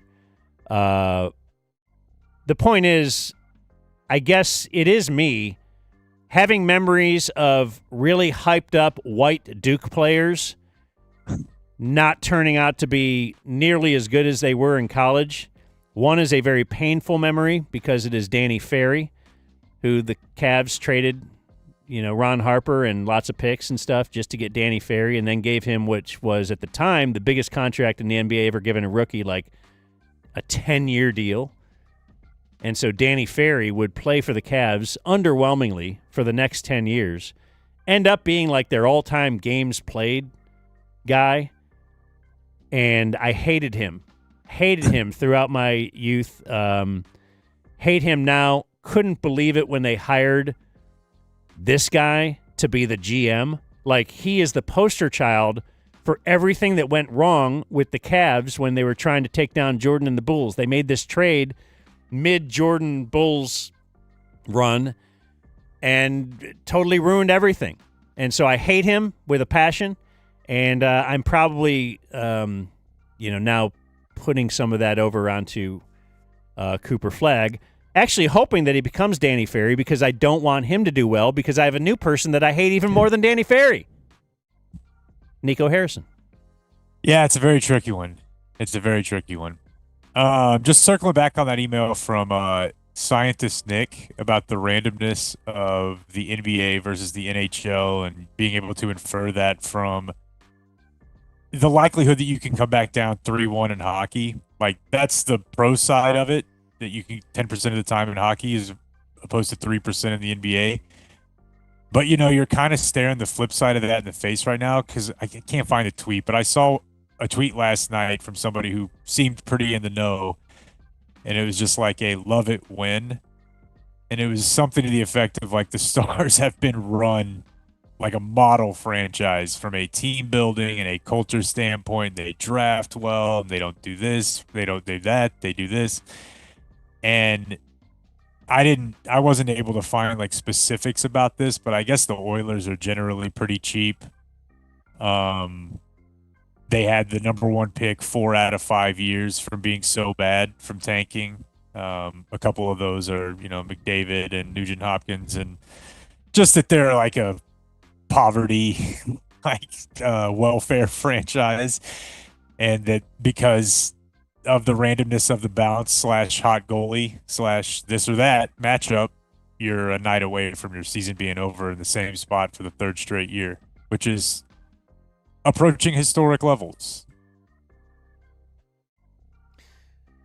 You got any? I just have one quick one and then a couple gummy thoughts. I got gummy thoughts. I just wanted to give you one more sports one, so I got to throw it back to me for the gummies. This is from our good friend E, who has a couple anchored phrases he'd like to add. First, to no avail. Are we ever availing? Yeah. Hey, I called to super hefty avail. They're good. A lot of avail. There's never avail. And then bane of my existence. I mean, I guess you can reference Bane just as a character, but but Bane, the character, is named after Bane, the concept, right? Like the feeling. He's named after the idea of like despair. So no, you really don't hear it any other way. Right.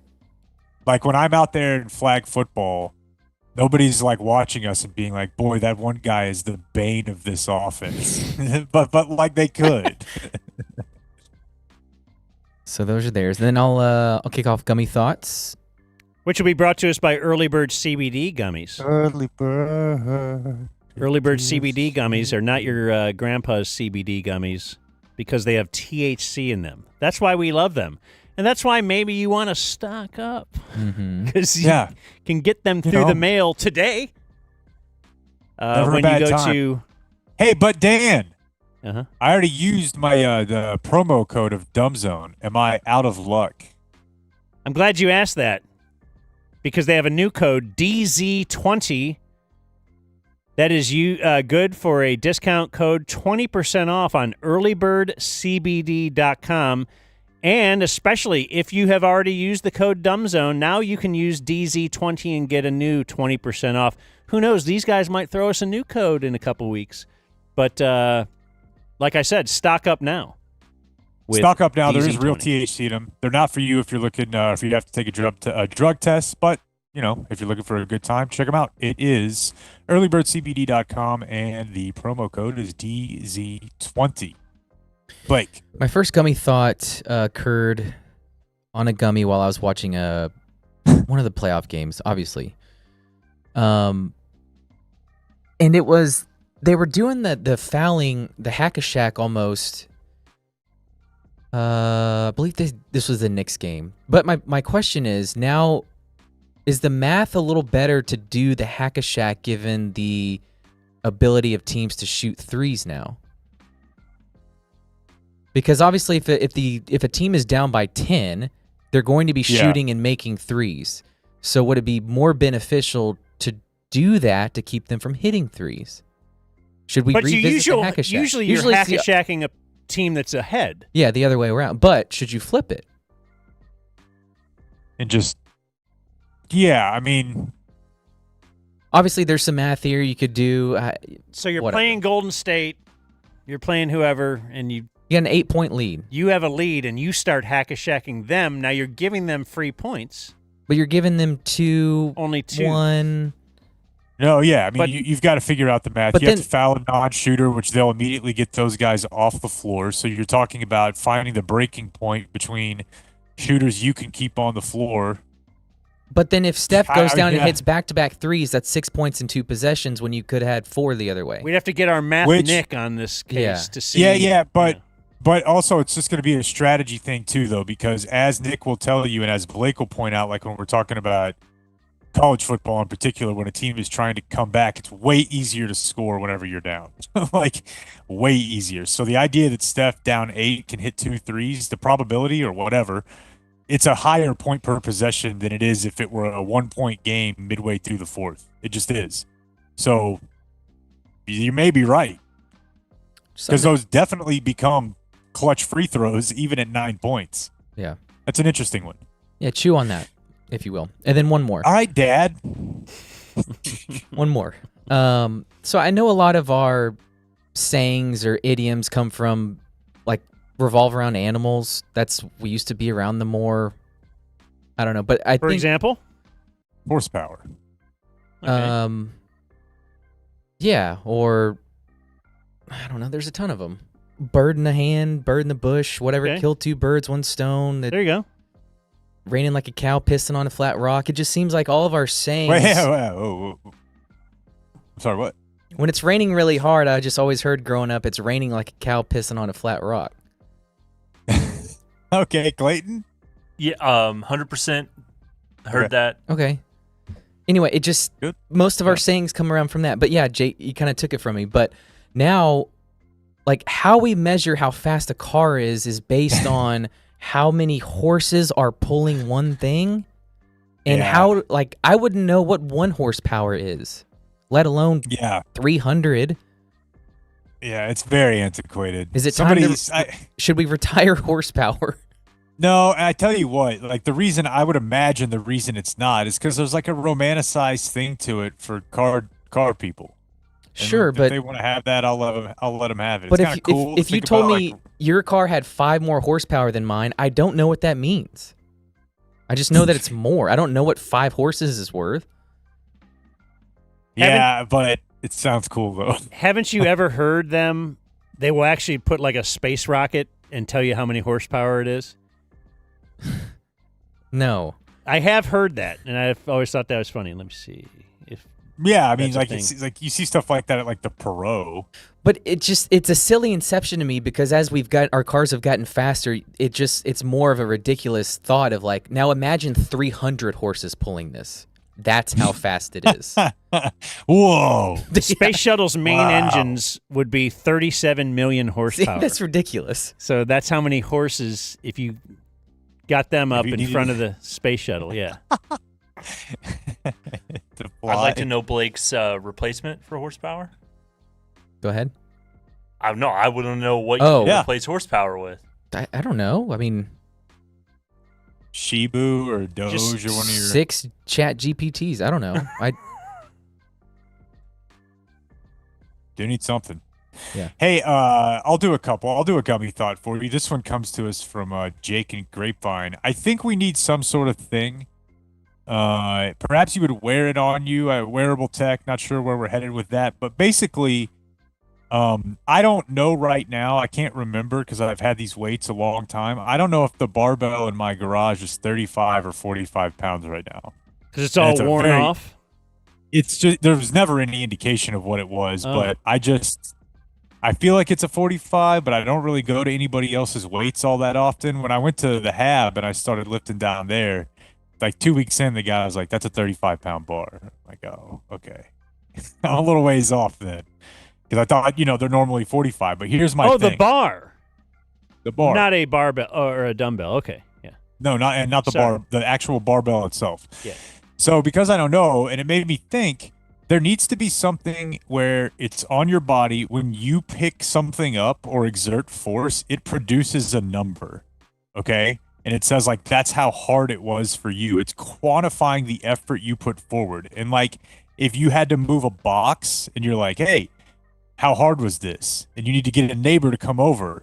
You're like, "I got a bunch of these boxes to move. How hard was it?" You're like, 6.2. It was a 6.2 box. It's already calibrated to his body. He could tell you how hard that it's going to be for him. But What if I'm saying it's is- 6.2 like horsepower or what? What 6.2 No, what? there's like a difficulty factor. Like Just how for much did each you have person. to exert?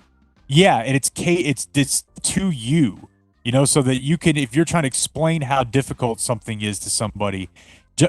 My dream is to have this with pain, although it seems a little more difficult. But some sort of an exertion thing to where you're like able to describe to someone, this is how hard this is going to be for you. That is my gummy thought. So this would be for somebody like me who tries to lift weights but very weak, and you make fun of me because you're Jake and you do kettlebells and you're very strong. And so they make little ones. So you would laugh at me because I'm just lifting this little weight. But if my thing would show you that that's an 8.5 to me, like actually You're working harder than he is. I'm working harder than he is, even though he's lifting twice the weight I am. Dude, the pain one You is get a it. really good one because there have been times where you have an injury and they ask you, scale of 1 to 10, what is your pain level? I'm like, well, It's to insane, me, dude. it's an 8. I don't know, or a 4. It's insane.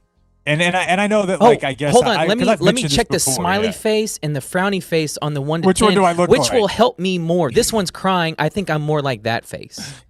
Also, Doc, I'm a drug addict, so actually 10 is my pain. Like the whole thing is just insane to just ask people when they're trying to get drugs. Give me a number. Yeah, my wife has plenty of ER stories where people were coming in with the flu. My pain level, it's a 20. It's I can't. insane. You can't trust any of that. I truly believe that I will be alive for you to be able to have some sort of a score for that, and you'll hear about NFL players like some. That'll be the new way to quantify like gritty, right? Your white Nebraska linebacker has like a 92 pain score. Like these There out you here. go. This is what I want. One of the tools at the consumer electronic segment I did a couple months ago. Sure. I think it's a saliva test, but it could tell you like how stressed you are. And the problem was it's not really being marketed to like over the counter. It's being marketed to companies that can test their employees to see how stressed they are. So it's strange, but maybe we're getting there. Yeah. Maybe one day. Cortisol. Yeah. Interesting. Let's see. This is not a gummy thought. I did reference it earlier, but it is viewer mail. Just a lot of people wondering. And I don't know. This feels a little dystopian, a little falling down. I don't know. People are asking how to contribute to the homeless person that's now on Blake's payroll as of yesterday, when Blake met somebody on the Dart, or Tuesday rather. Yeah, I talked with somebody and I was confused. Like, are these people wanting to increase the amount this guy gets, or just help out? Because I offered to take, we can split weeks. I don't know, but I also would feel weird if, I don't know, hey, you got $1,000 to spend this week or something. I mean, if people send you the money and they say for fill in the blank, I feel like you have an obligation at this point to continue this. So do with that what you will, but we got a lot of comments about it. Email me. We'll figure it out. And my final email. Keep this bit going. I want to see the crazy shit he buys. Well, we're kind of on pause because he blew his load on Monday. So we're going to have to wait until next Monday to see what he does with his next $25. Catered his encampment for Torchies. He had 3 Democrats and a Lone Star Light, and then he was done. Yes, Blake gave a homeless guy a Venmo credit card, just in case you're not up with that story. That may have been last show. Speaking of last shows, at the end of the show, we did mention this, but it is in email. Please be advised, Globe Life Field will allow a maximum quart-sized plastic bag of food, not a gallon. We have been talking about during our Rangers night that we get late in the season. Do we know what day we're doing yet, or what day are we doing? Yeah, it's like. Are we promoting it? Like, go buy tickets, or are we waiting on that? I was gonna wait until after the DZGSEQ. Okay, so but we can say the date if you want. All right. Never forget, September 10th. Okay, nice. So that'll be our Rangers night, and our plan, Jake's big plan, bring a gallon. That you can only bring clear bags in, but you can bring food in clear bags. You can't do a gallon, though, according to Brian. He says you can only do a quart. That's on their website, so we're going to bring a quart of spaghetti, a quart of chili. We're just going to encourage people to bring a quart of something in their own bag, and we're going to bring a bunch of stuff, too. Maybe one guy will just bring salsa. Little bowls, we'll have them. We'll have them for you. Do you guys want to climax and wrap up with a pretty gnarly bad beat? I would like to just picture Brian walking up with a gallon of spaghetti and being told he can only carry a quart in. So then he's just got to either throw it away or just chug it or something. But thank you, Brian. Okay. Viewer discretion advised. There'll be a break after this probably, so if you don't want to hear this, you could figure it out. So this guy emailed me a couple weeks ago. We were talking about, I think maybe the toilets or porta potties in the military. Something about the military. This guy, whose name is Blake, said, listening to Monday's Epi, the Army guy who wrote in reminded me of a bad beat from when I was in the military. Be very clear, I never did this, but was aware it was going on from a fellow team leader. A big part of deployments, he was in Iraq, is guard duty.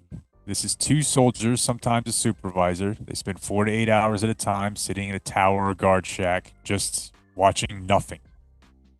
As you can imagine, this becomes very boring very quickly, and you got to find a way to pass the time. So, here's the bad beat.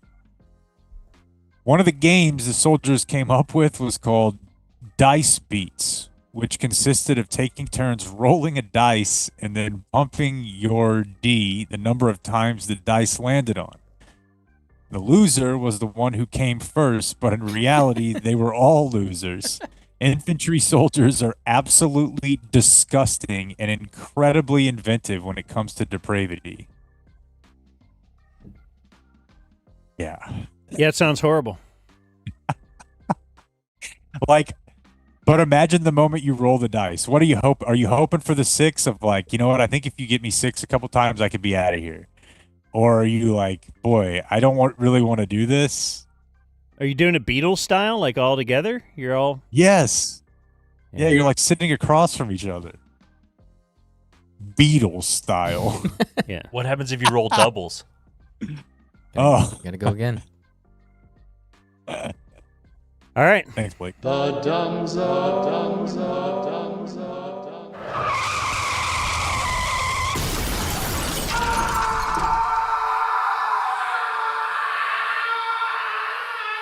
Franco and Franco.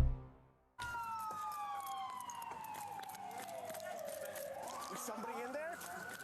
Sir, can you hear me? Yeah, I hear you. Sir. I don't know if I'm okay. Can you get out for me? I'm hurting. Let me get my phone. I gotta call somebody. All right. Yeah, we're calling Eliana. Before you call the insurance company, call Frankel first. Frankel and Frankel. Call 214 or 817 all threes. She's the one that's ugly with low more. What's up, everybody? It's time for a little fast food. Get ready next week. We got Whataburger coming back with the Pico de Gallo burger. Signature summer burger there. It's pretty good. I've had it a couple times. Not bad. Melted pepper jack cheese, house-made pico, zesty cilantro lime sauce. Pop into your local Whataburger. Tell them I sent you. They won't know that, who I am or anything, but just tell them I sent you.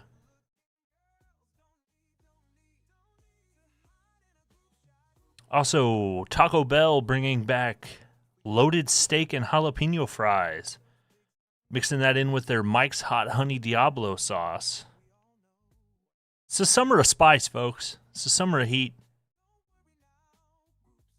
Also, chicken nuggets. Get on the chicken nuggets with the hot honey sauce. It's really good.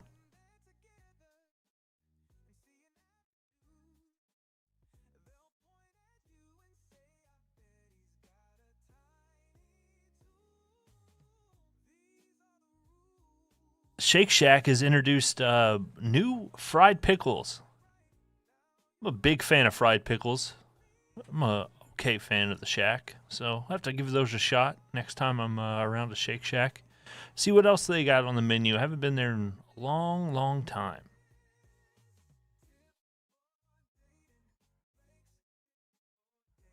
Also, Shake Shack is introducing a loyalty program. So for all you loyalty program discount people there, get on that Shake Shack loyalty program.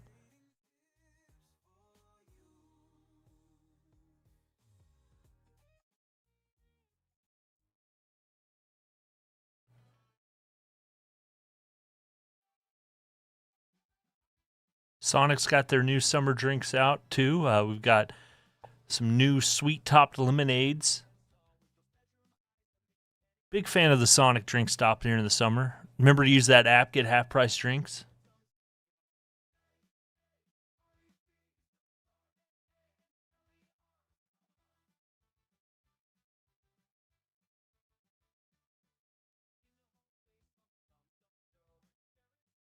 Starting today through June 1st, Wendy's offer a 1-cent junior bacon cheeseburger with any purchase in the app for National Hamburger Day. Get you a little 1-cent junior bacon cheeseburger. That's pretty sweet.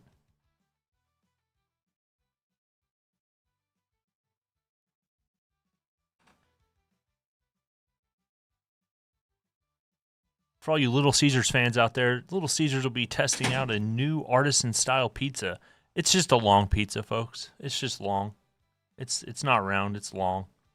If you're a fan of E. Fratelli, it's just E. Fratelli-style pizza. But they're testing it out. Bring it to a couple of markets here pretty soon. See if it makes a splash.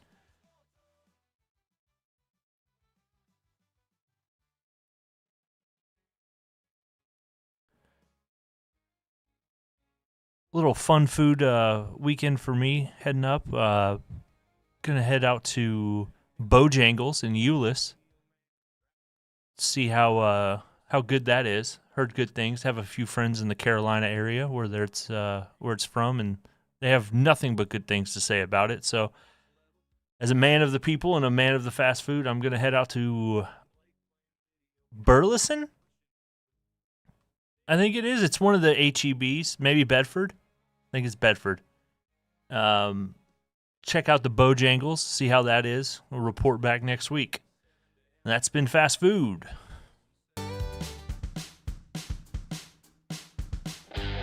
You're listening to The Dumb Zone.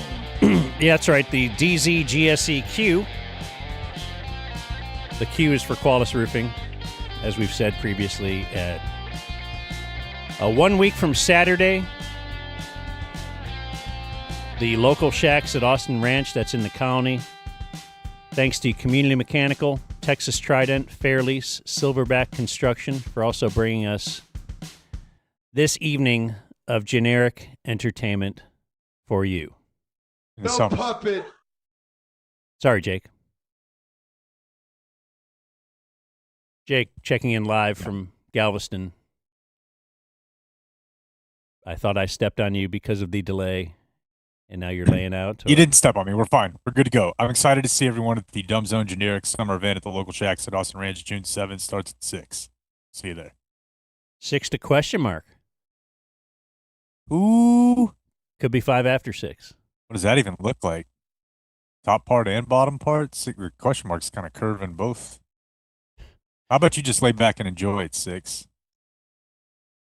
How about the news? Will be brought to us by Underdog Fantasy. I made a play the other night. Did you? It didn't go well. I've actually done. Let me guess. Did you make a play on the Rangers and offense? I did not. I actually put mine in the copy sheet for you. You could see. I went higher on Tyler Seguin third period points because you can actually do some in-game stuff. Do an in-game entry. And it's all based on stats or projections. You pick higher or lower. You pick multiple players. Can't use just the same team. I learned that as well. So I went Tyler Seguin higher than 0.5 third period points. Connor McDavid higher 1.5 third period shots on goal. I think that hit. The Tyler Seguin did not hit, but I will continue to root for Tyler Seguin, and I will continue to go to Underdog Fantasy. Here's Jake. There's no way, Dan. Hold on. There's no way that Mikko Rantanen's not scoring tonight, right? I mean, you've gotta see goal from there. So that's the sort of higher projection that you could go check out at Underdog Fantasy. And we have a promo code for you. Go to download the app, Underdog Fantasy, and use the promo code DUMBZONE. You'll get $1,000 in bonus cash to your first deposit. Download the Underdog app, and it's DUMBZONE. I think this actually probably just was in the disclaimer. Okay. Download the Underdog app and sign up with promo code DUMBZONE to unlock a special offer of up to $1,000 in bonus cash when you make your first deposit. That's promo code DUMBZONE. Must be 18 plus, 19 plus in Alabama and Nebraska, 19 plus in Colorado for some games. 21 plus in Massachusetts and Arizona, and present in a state where Underdog Fantasy operates. Terms apply. Concerned with your play? Call 1-800-GAMBLER or visit www.ncpgambling.org. In Arizona, call 1-800-NEXT-STEP or text NEXT STEP to 53342. In New York, call the 24/7 Hope line at 1-8778-HOPE-NY or text HOPE-NY. Oh. You know what voice he was going for there? I think so. Who? Is it Sinbad? Racist. No. That is racist. Shoot. You want to tell him? Just play the open. No. Here's Jake fine. with the Who is Not it? he even knows. I don't think that Clayton knows. He doesn't. Okay, so we do have Who an is it? update on. It's the We guy have an update. The guy that first saw a girl run out of the house in Cleveland. How is that an option? Charles Ramsey. Oh, that's fine. That's not his voice. Okay. Yeah, that's fine. That's not his voice at all. Anyways, back to the news. Download Brought the to you Underdog by app and sign up with Underdog promo code Fantasy. DUMBZONE Yeah. to unlock a special offer. Okay. So we had the kayaker killed at Lake Grapevine on Sunday.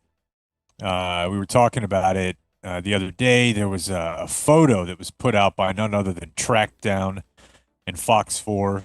I guess it was put out by the local police, but there was a woman who was on a jet ski who had hit this kayaker. The witnesses, the onlookers, said that there were 2 people on the jet ski, another woman as well, and that maybe one of them had talked to police. The other one fled. And they said that the woman fled with a man. They got into a car, drove off, hit a couple of cars on their way out. Well, there's now video of them arguing on the shores of Lake Grapevine with people who saw what happened. And then the video, it's about 2 minutes long. It's chaos. She's screaming at people. People are trying to keep her there. And it ends with her kind of rushing off. Well, they were arrested Tuesday evening around the time we wrapped up the show. At least the initial woman whose photo was published was arrested. And now the guy that she fled with has also been arrested. They were found at a home in Oak Cliff. And they are both in the country illegally. So we fire up the that's meat. The machine. Chum. It is absolute. Oh my gosh, chum. this is great. It's feeding We've been time, hoping boys. for something like this. This will really help everything. Yeah. So, I don't know. I guess I don't. You never really know how you're perceived by people because who knows who's listening. But it's a little bit odd to me that people still will send me stuff like it's like 2016 or something like, what are you going to say about this now, Democrat? I don't even know why I did that voice. It's stupid, but it's like, dude, I don't care.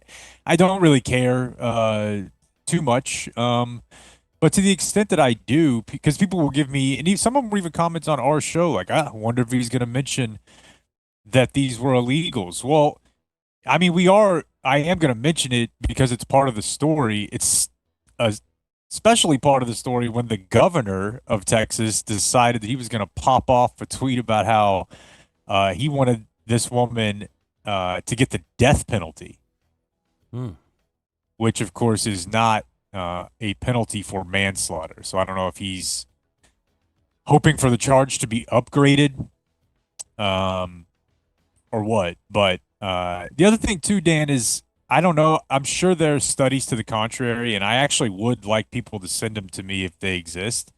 But every study I see shows that illegal immigrants, illegal aliens, undocumented, whatever the nomenclature of the day is, they commit crimes at a lower rate than citizens. And I've seen them for the state of Texas specifically. Like there was one I have from 2012 to 2018 in Texas, violent crime, it's a lower number. Now the reporting on it is the sample size, who knows? But if anything, the sample size is probably larger and the reported is staying the same because that's like dealing with actual law enforcement. So the number is probably even lower.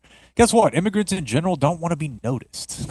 I was going to say, they're already committing a crime. It's probably because they're trying to fly under the radar a little bit.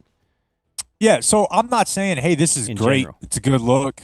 It's cool. And I swear, dude, I've watched Fox on the weekend before, and they basically just run a ticker of all the people who have been killed by illegals. Not Fox, not our Fox. Not our Fox, no. Political Fox will just run a thing on the bottom. Mm-hmm. And while that's happening, I don't know. If there's numbers that say otherwise, I will look at it. But the fact that there's numbers both ways show that I just don't think it's that worth getting fired up about. They were from Venezuela, which I don't know if you guys feel this way, but Venezuela feels kind of like I don't know, Oregon or maybe TCU of the last handful of years, like just becoming a power kind of lately, like we had the blue bloods that you're used to, and you'd be like, but I don't know, maybe 20 years ago, Venezuela, I was like, that sounds kind of cool, kind of Costa Rica-ish or something, and now I'm like, no way, dude. You guys are now in the It sounds too dangerous. Definitely. Well, Blake won't go there for sure. It sounds far away. You won't go to France.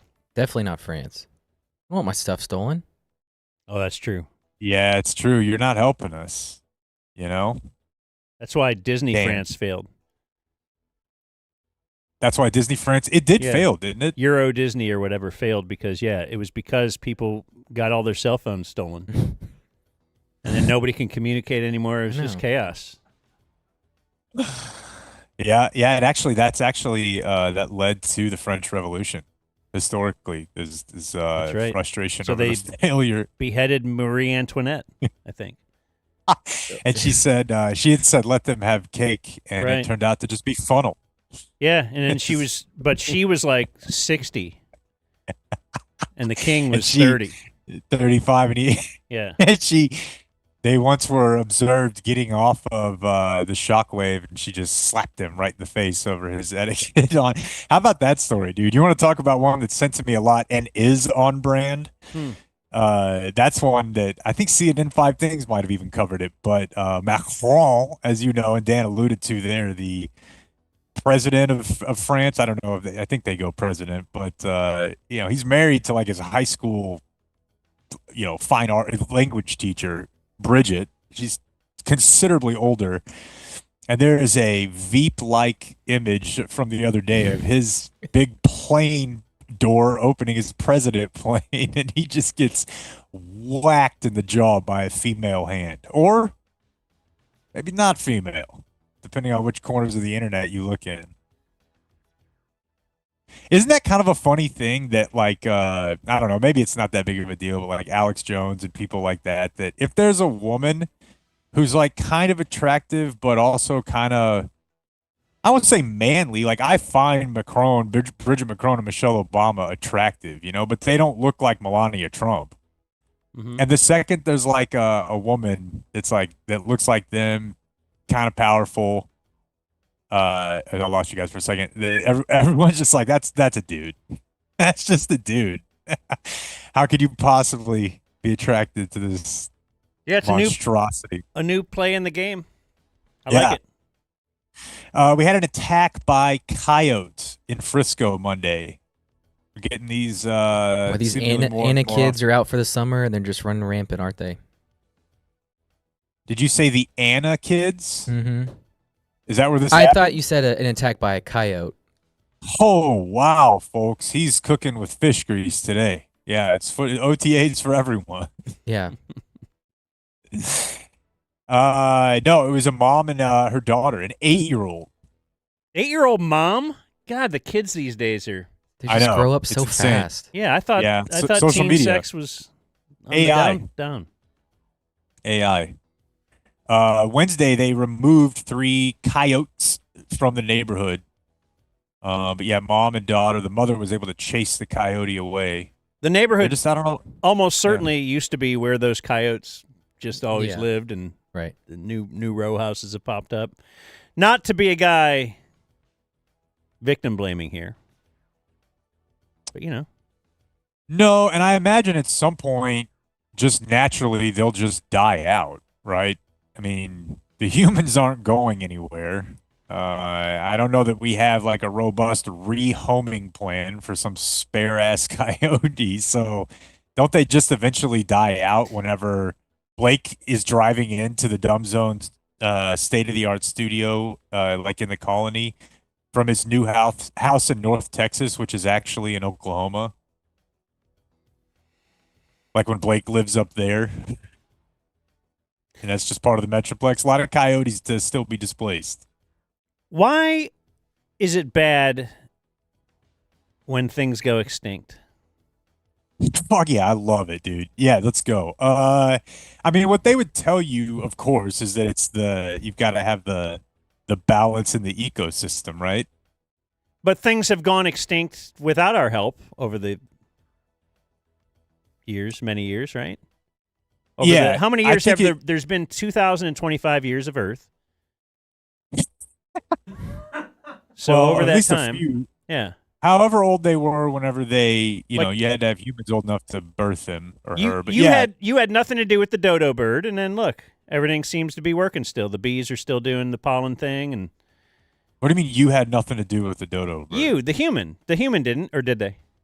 Maybe the human did. When did it go extinct? Didn't it go extinct in it went extinct in the 20th century? Oh, really?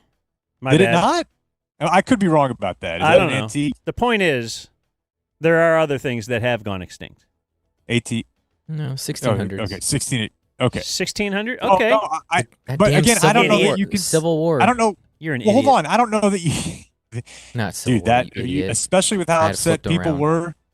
People were super hopping mad about Six Flags in France at the time. Like nobody had time for the dodo bird. I don't know how you could say that any point at which humans existed that we had nothing to do with the extinction of anything. Everything has everything to do with anything. The question I think really becomes like when you introduced machines and industry, did it alter the how did it alter the trajectory of species? And I don't know. This is obviously way out of our leagues. What isn't? But it's like, are you speeding it up? But I don't know. I mean, who knows? Do we need all these species? I think not. I mean, there's a lot of offenses that get better when they reduce the playbook and kind of go with what you know. Like for sure, we need primates of all types. That's a safe pick.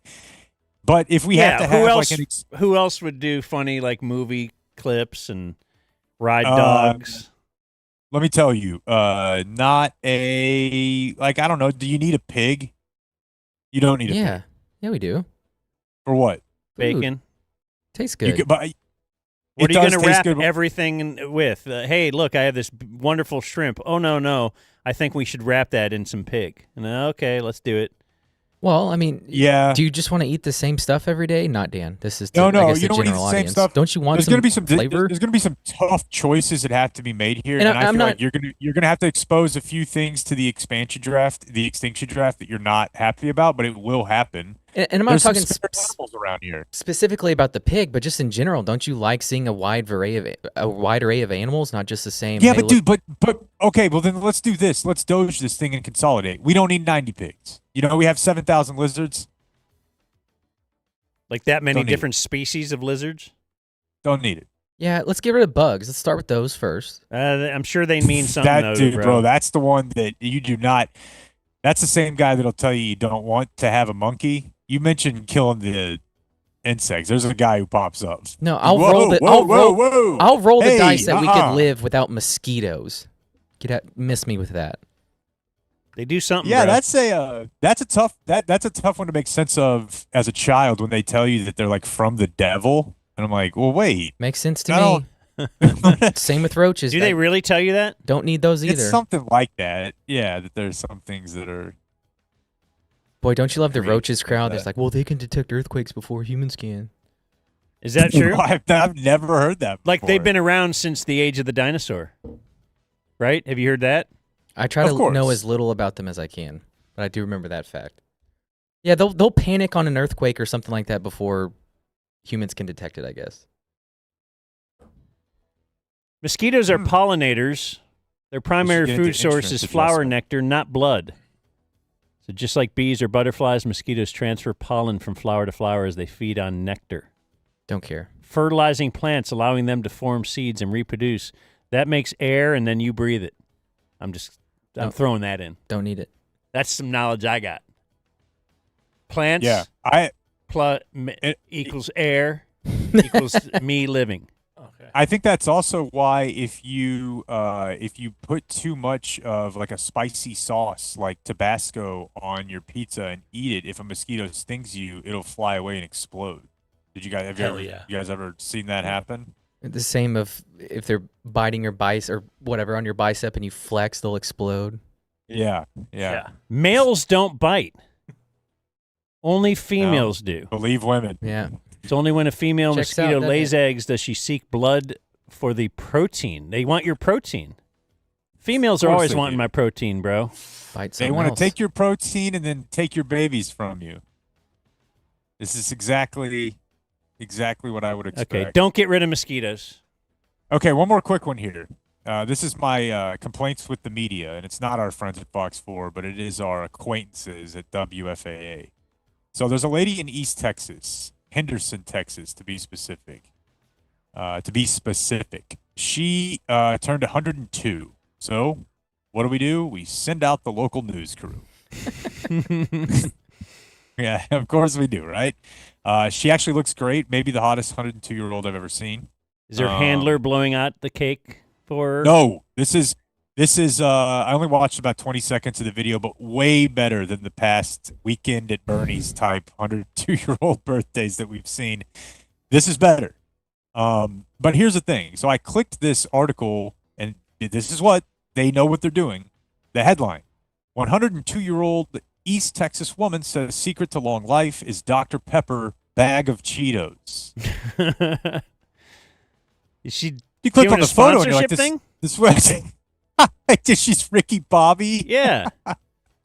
This 102nd birthday party is brought to you. When I turn 100, you can buy me. I will lie. I will say what you want me to say.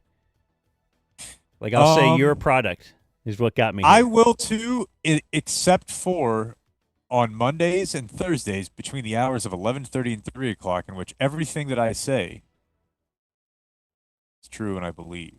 Well, for sure. But the issue here is that they put in, hey, Cheetos and Dr. Pepper, but literally the next sentence is from her granddaughter saying she lived on a ranch and ate good vegetables and fruit out of the garden and beef they grew themselves. Like, I think it's probably that. I think it's that Everything they have eaten is natural. Yeah. Is pure. Yeah, but it's not that. It's not, hey, this person had a lifetime of community, family, vegetables, grass-fed beef. Right, but the headline is Dr. Pepper Texas and woman Cheetos. loves Dr. Pepper. That's how a Texan stays alive. A little whiskey and Dr. Right. Pepper. She's like the healthiest person you know.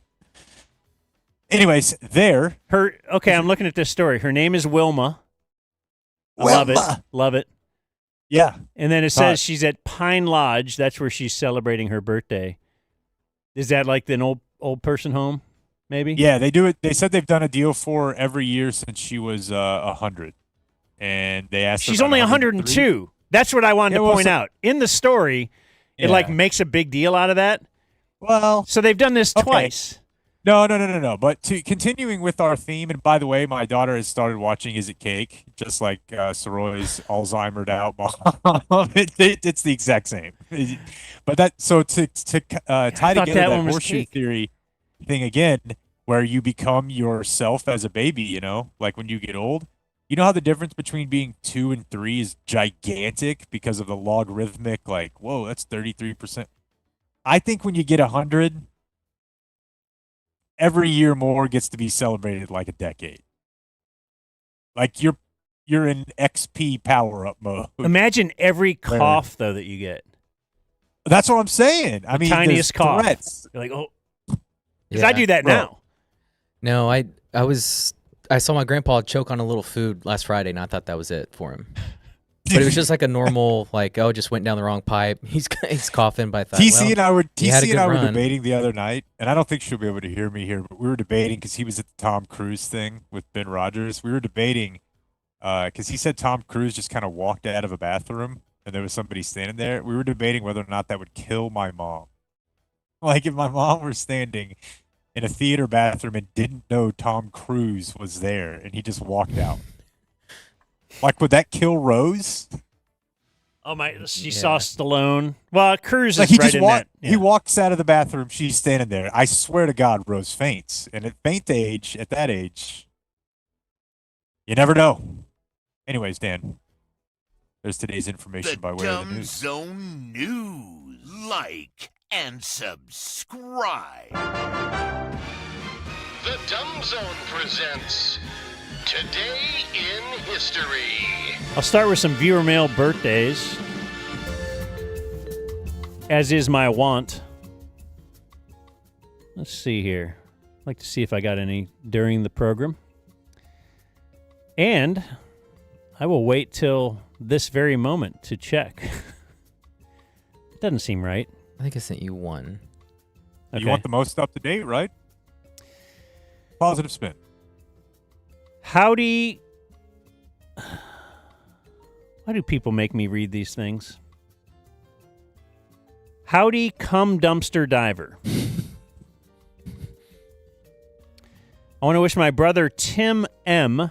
a super happy 39th birthday. He's a faithful day one subscriber, number 288. His leaders are Nico Urinal Cakes, TC's Lonely Toothbrush, and Blake's Flavor Saver. Always punt from Jason M. Uncle Hottie, Thursday is the birthday of good dude, loyal subby, and co-champion of the DZ Knockout League, Danny Biscuits. Nice. Dan in Fort Worth.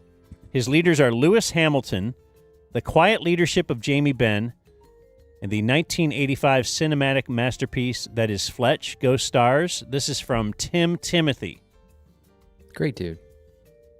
One of the best.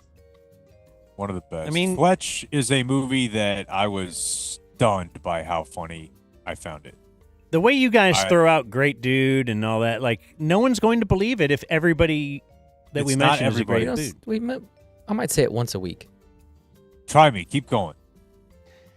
Dear Dan the Pussy Man, can I get a birthday shout-out from my favorite comedy sports lawn care and leisure podcast? My leaders are running the ball, never punting, and flea flicker-based offenses. I'll hang up and listen. Cool too.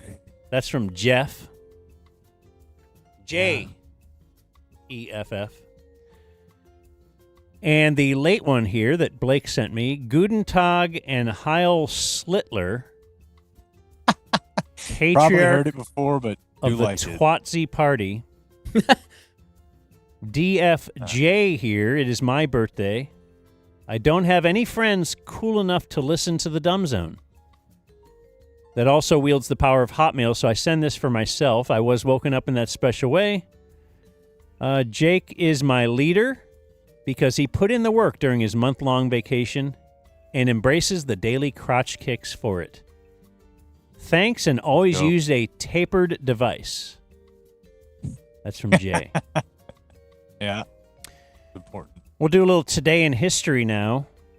On this day, or a little OTD on this day, and it'll be brought to us by fairlease.org. Of course, make sure when you go to fairlease.org to take a look. In fact, even if you just go to look, just put in the Dumb Zone. Where'd you hear about us? The Dumb Zone. And they'll be like, oh, cool. You know, whatever. So today is Thursday, May 29th. On this day, OTD, in 1910. We always talk about entertainment back in 1910 or just before. Lack thereof. An airplane and a train raced. They were so bored. From Albany, New York to New York City. Who won? In 1910, the plane. Ooh. Give me the train. What year was flight invented? Nobody knows. It's got to be the train. You're going train? Yeah. Clayton? One in? I was just looking for somebody to guess the right one. It's a plane. Damn. What year was flight invented? Again, that information is not available. You're from near there, right?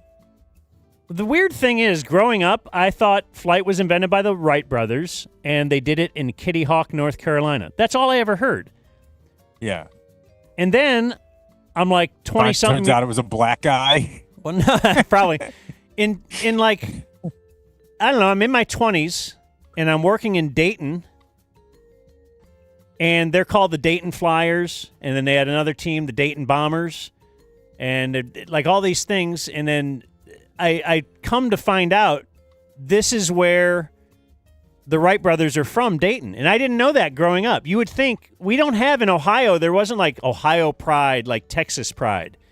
And you guys have your own Bitcoin. You guys will skew everything. Texans will skew everything to as if it was invented in Texas. And damn right.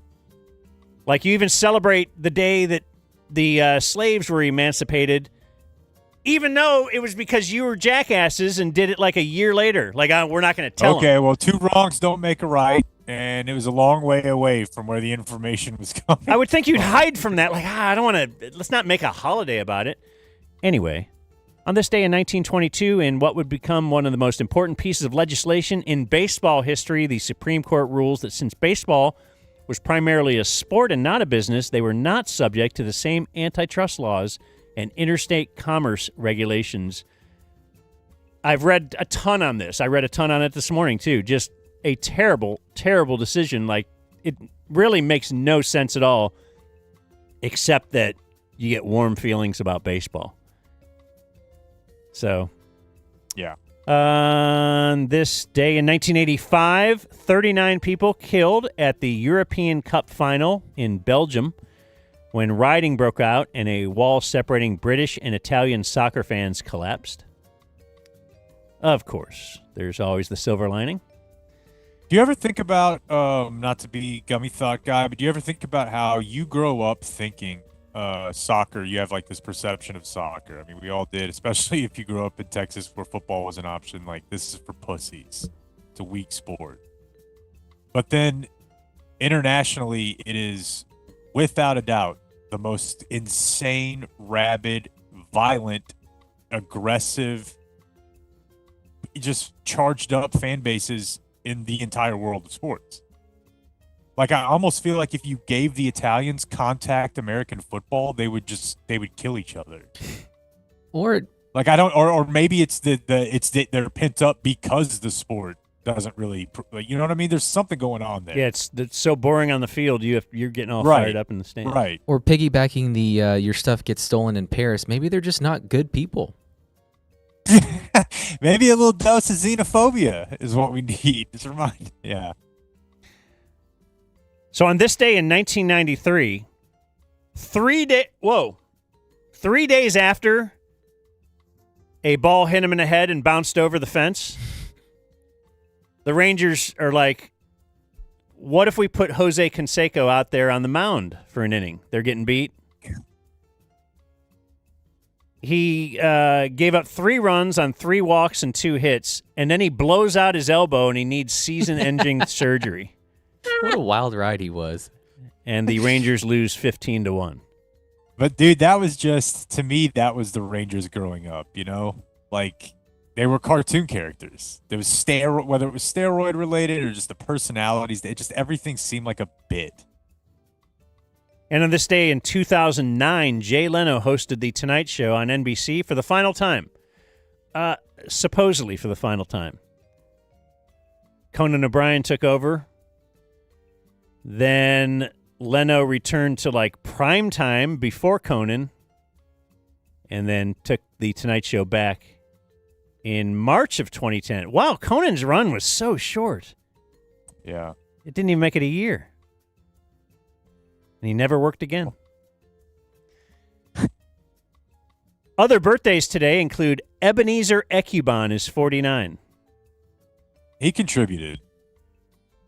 I'd like you to look at Ebony. I mean, he was here like during the Campo years. You looked at it more recently than I did. Okay. So. Yeah. You just remember him when you were a kid. Like, oh, he's probably good.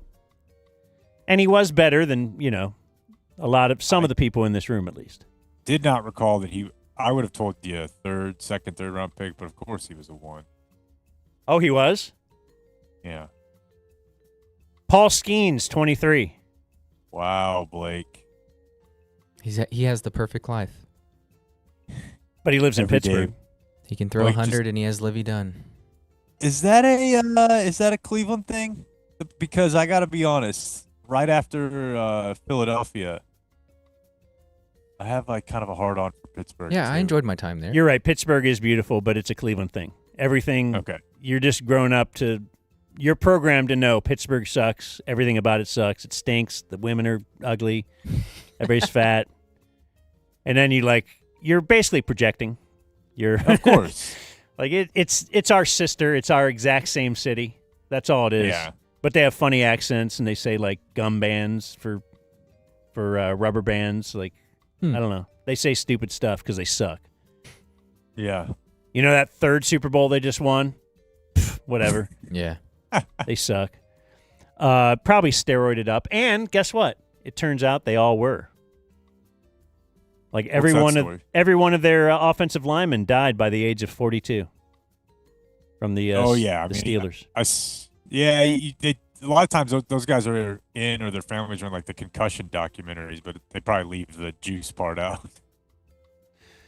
Puka Nacua, 24. Austin Did you see what Reeves he said the other day about his career. What did I say about Puka? No, not you. He said, and I could be getting ball sacked. Didn't even look. It was a video of him, NFL offseason dudes playing basketball, and he said that he wanted to quit football at 30 and try to play basketball overseas.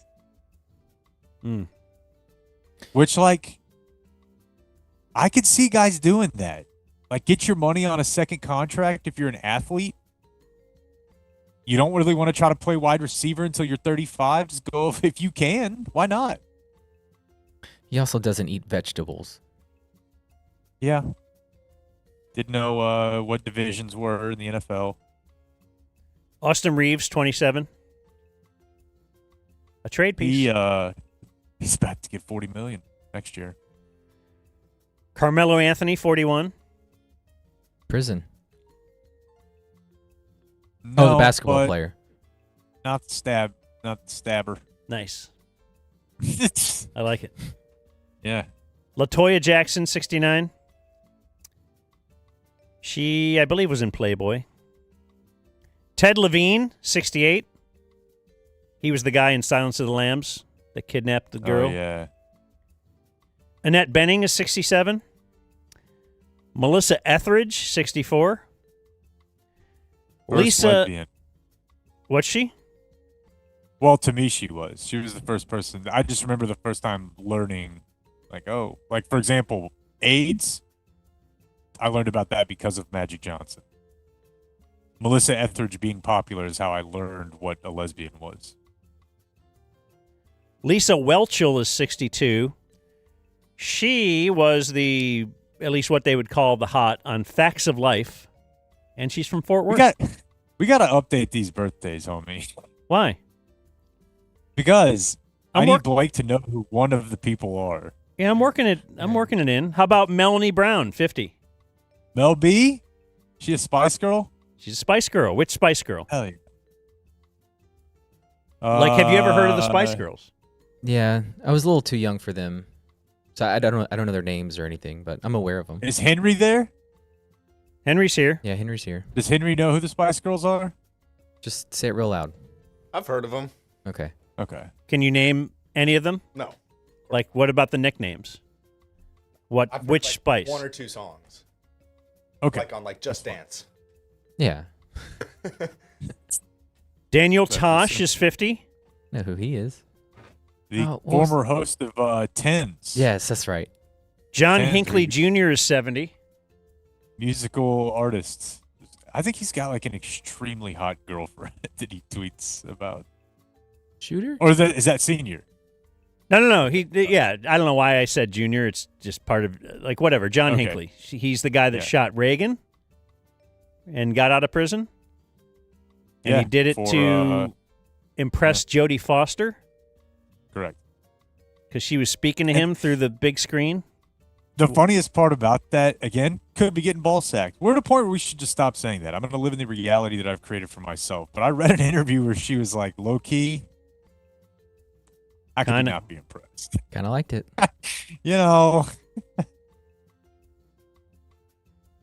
Danny Elfman is 72.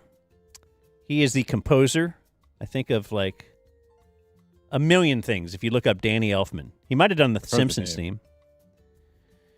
Noel Gallagher is 58. 1/2, baby. And Shoshana Lonstein is 50. That is the ex-girlfriend of Jerry Seinfeld. Oh, wow. Only notable is our birthday of the day because I think she might have been like in high school when he started dating her. Yeah, no, I don't think he met her in a high school, so he's good there, but she was attending a high school at the time of their introduction. Born on this day now dead, John F. Kennedy. Bob Hope. And Sylvester McGee. Sylvester McGee claimed to be the last living American slave and the oldest person who ever lived. I say claimed because he claimed this in 1971. He died. And he said he was born in 1841, which would have made him 130 years old. Okay, how does a claim like that make its way to the history list without being vetted a little more, you know? But you could just say that? What if he's right and he says that's the secret to longevity? Being a slave? Yeah. Would I enter indentured servitude right now because my goal is to live long? Like, stop all this exercising and eating correctly. Stop working. No, you're gonna have to work, though. I'm going to work a lot. You're going to be making big rocks into little rocks. Yeah. But I'm not going to really make any money out of it. You can live in my shed. Did you guys hear the kid crying? No. Fortuitous. We're at the end here. Hey, what's your problem, dude? It's always something, right? Dead on this day, still dead. You have Dennis Hopper and B.J. Thomas. Wait, why don't... The Longhorn? That was I know. I do that. history. I confuse B.J. Johnson and Sloan Thomas all the time. The singer. Okay. The musician. Why are you saying I'm a magician? Yeah, okay, that's a good clip. A little Bobby Altoff from Dan here. I think Jake is kind of right. I don't know if you had a birthday over 50 years or under 50 today. Today? Yeah. All right, you want me to make sure I can get you involved every day? Besides Paul Skeens, Puka Nakua, Austin Reeves. Those are sports. Carmel. Okay. You're entertainers. Like, it's all from shows that you've seen, right? Well, it's from the Associated Press birthday list that I... Oh, the Associated Press? Okay, should I go to Newsmax birthday list? What do you want? Celebrity birthdays where everyone is a YouTube star. Did you clip some pudding recipes out next to it? What else did they have? The movie times? Hold on, I can do this on the fly. The Associated Press? Because I do have one of those the pages birthday up of too. the guy who invented The film. AARP birthday of the day. Yeah. Anybody else? All right, here we go. Gigi Wonders, 16, YouTube star. See, this is going to backfire because I don't know who any of these people are either. Dude, it's so much worse when he starts doing like I know. Star-CY. Oh, Mel B. It's 12, 50. right. Who's Mel B? Now that's did a 50. whole Spice Girls bit. That's Mel. Yeah, you did. Oh, okay, I didn't know they called her Mel B. Greg Sulkin is 32, TV actor. I don't know, but there's a better chance than whenever you did the guy who founded Universal. FaZe Rain is 28, YouTube star. Hey, FaZe Clan, stand up. FaZe up. Is that who that What's is? their sign? Yeah, it's like this. Yeah. Let's going. see. Elliot Simmons, TikTok star, is 30. eSIM. Love eSIM. Let's Who just is... Oh, you want to just go? All right. Well, you know, we could do this all day, and I'd love it. Elliot's 3.9 million subscribers. Damn, son. And he's just a dude with a mustache making funny videos. You got part of that down. Such reduction. Adios, mofo. We gotta go before this becomes a zoo. Thank you for watching my video. Subscribe and type for my name if you want to watch more of my videos. Check it out, it's the Dumb Zone. We bringing the heat with Dan, Jake, and Blake, the kings of the beat. They got the comedy, they got the sport. They rhyme so dope, they never fall short. There's a leader with the whistle so sharp. They cracking jokes. Ooh, you funny dog, Jake, Peter, Joker. Always bringing laughter with the silly antics. Nothing else matters. And don't forget about Blake, sports guru. He knows the game, he knows what to do. Together they're a team, shaking up the scene. The Dumb Zone, baby, living a dream.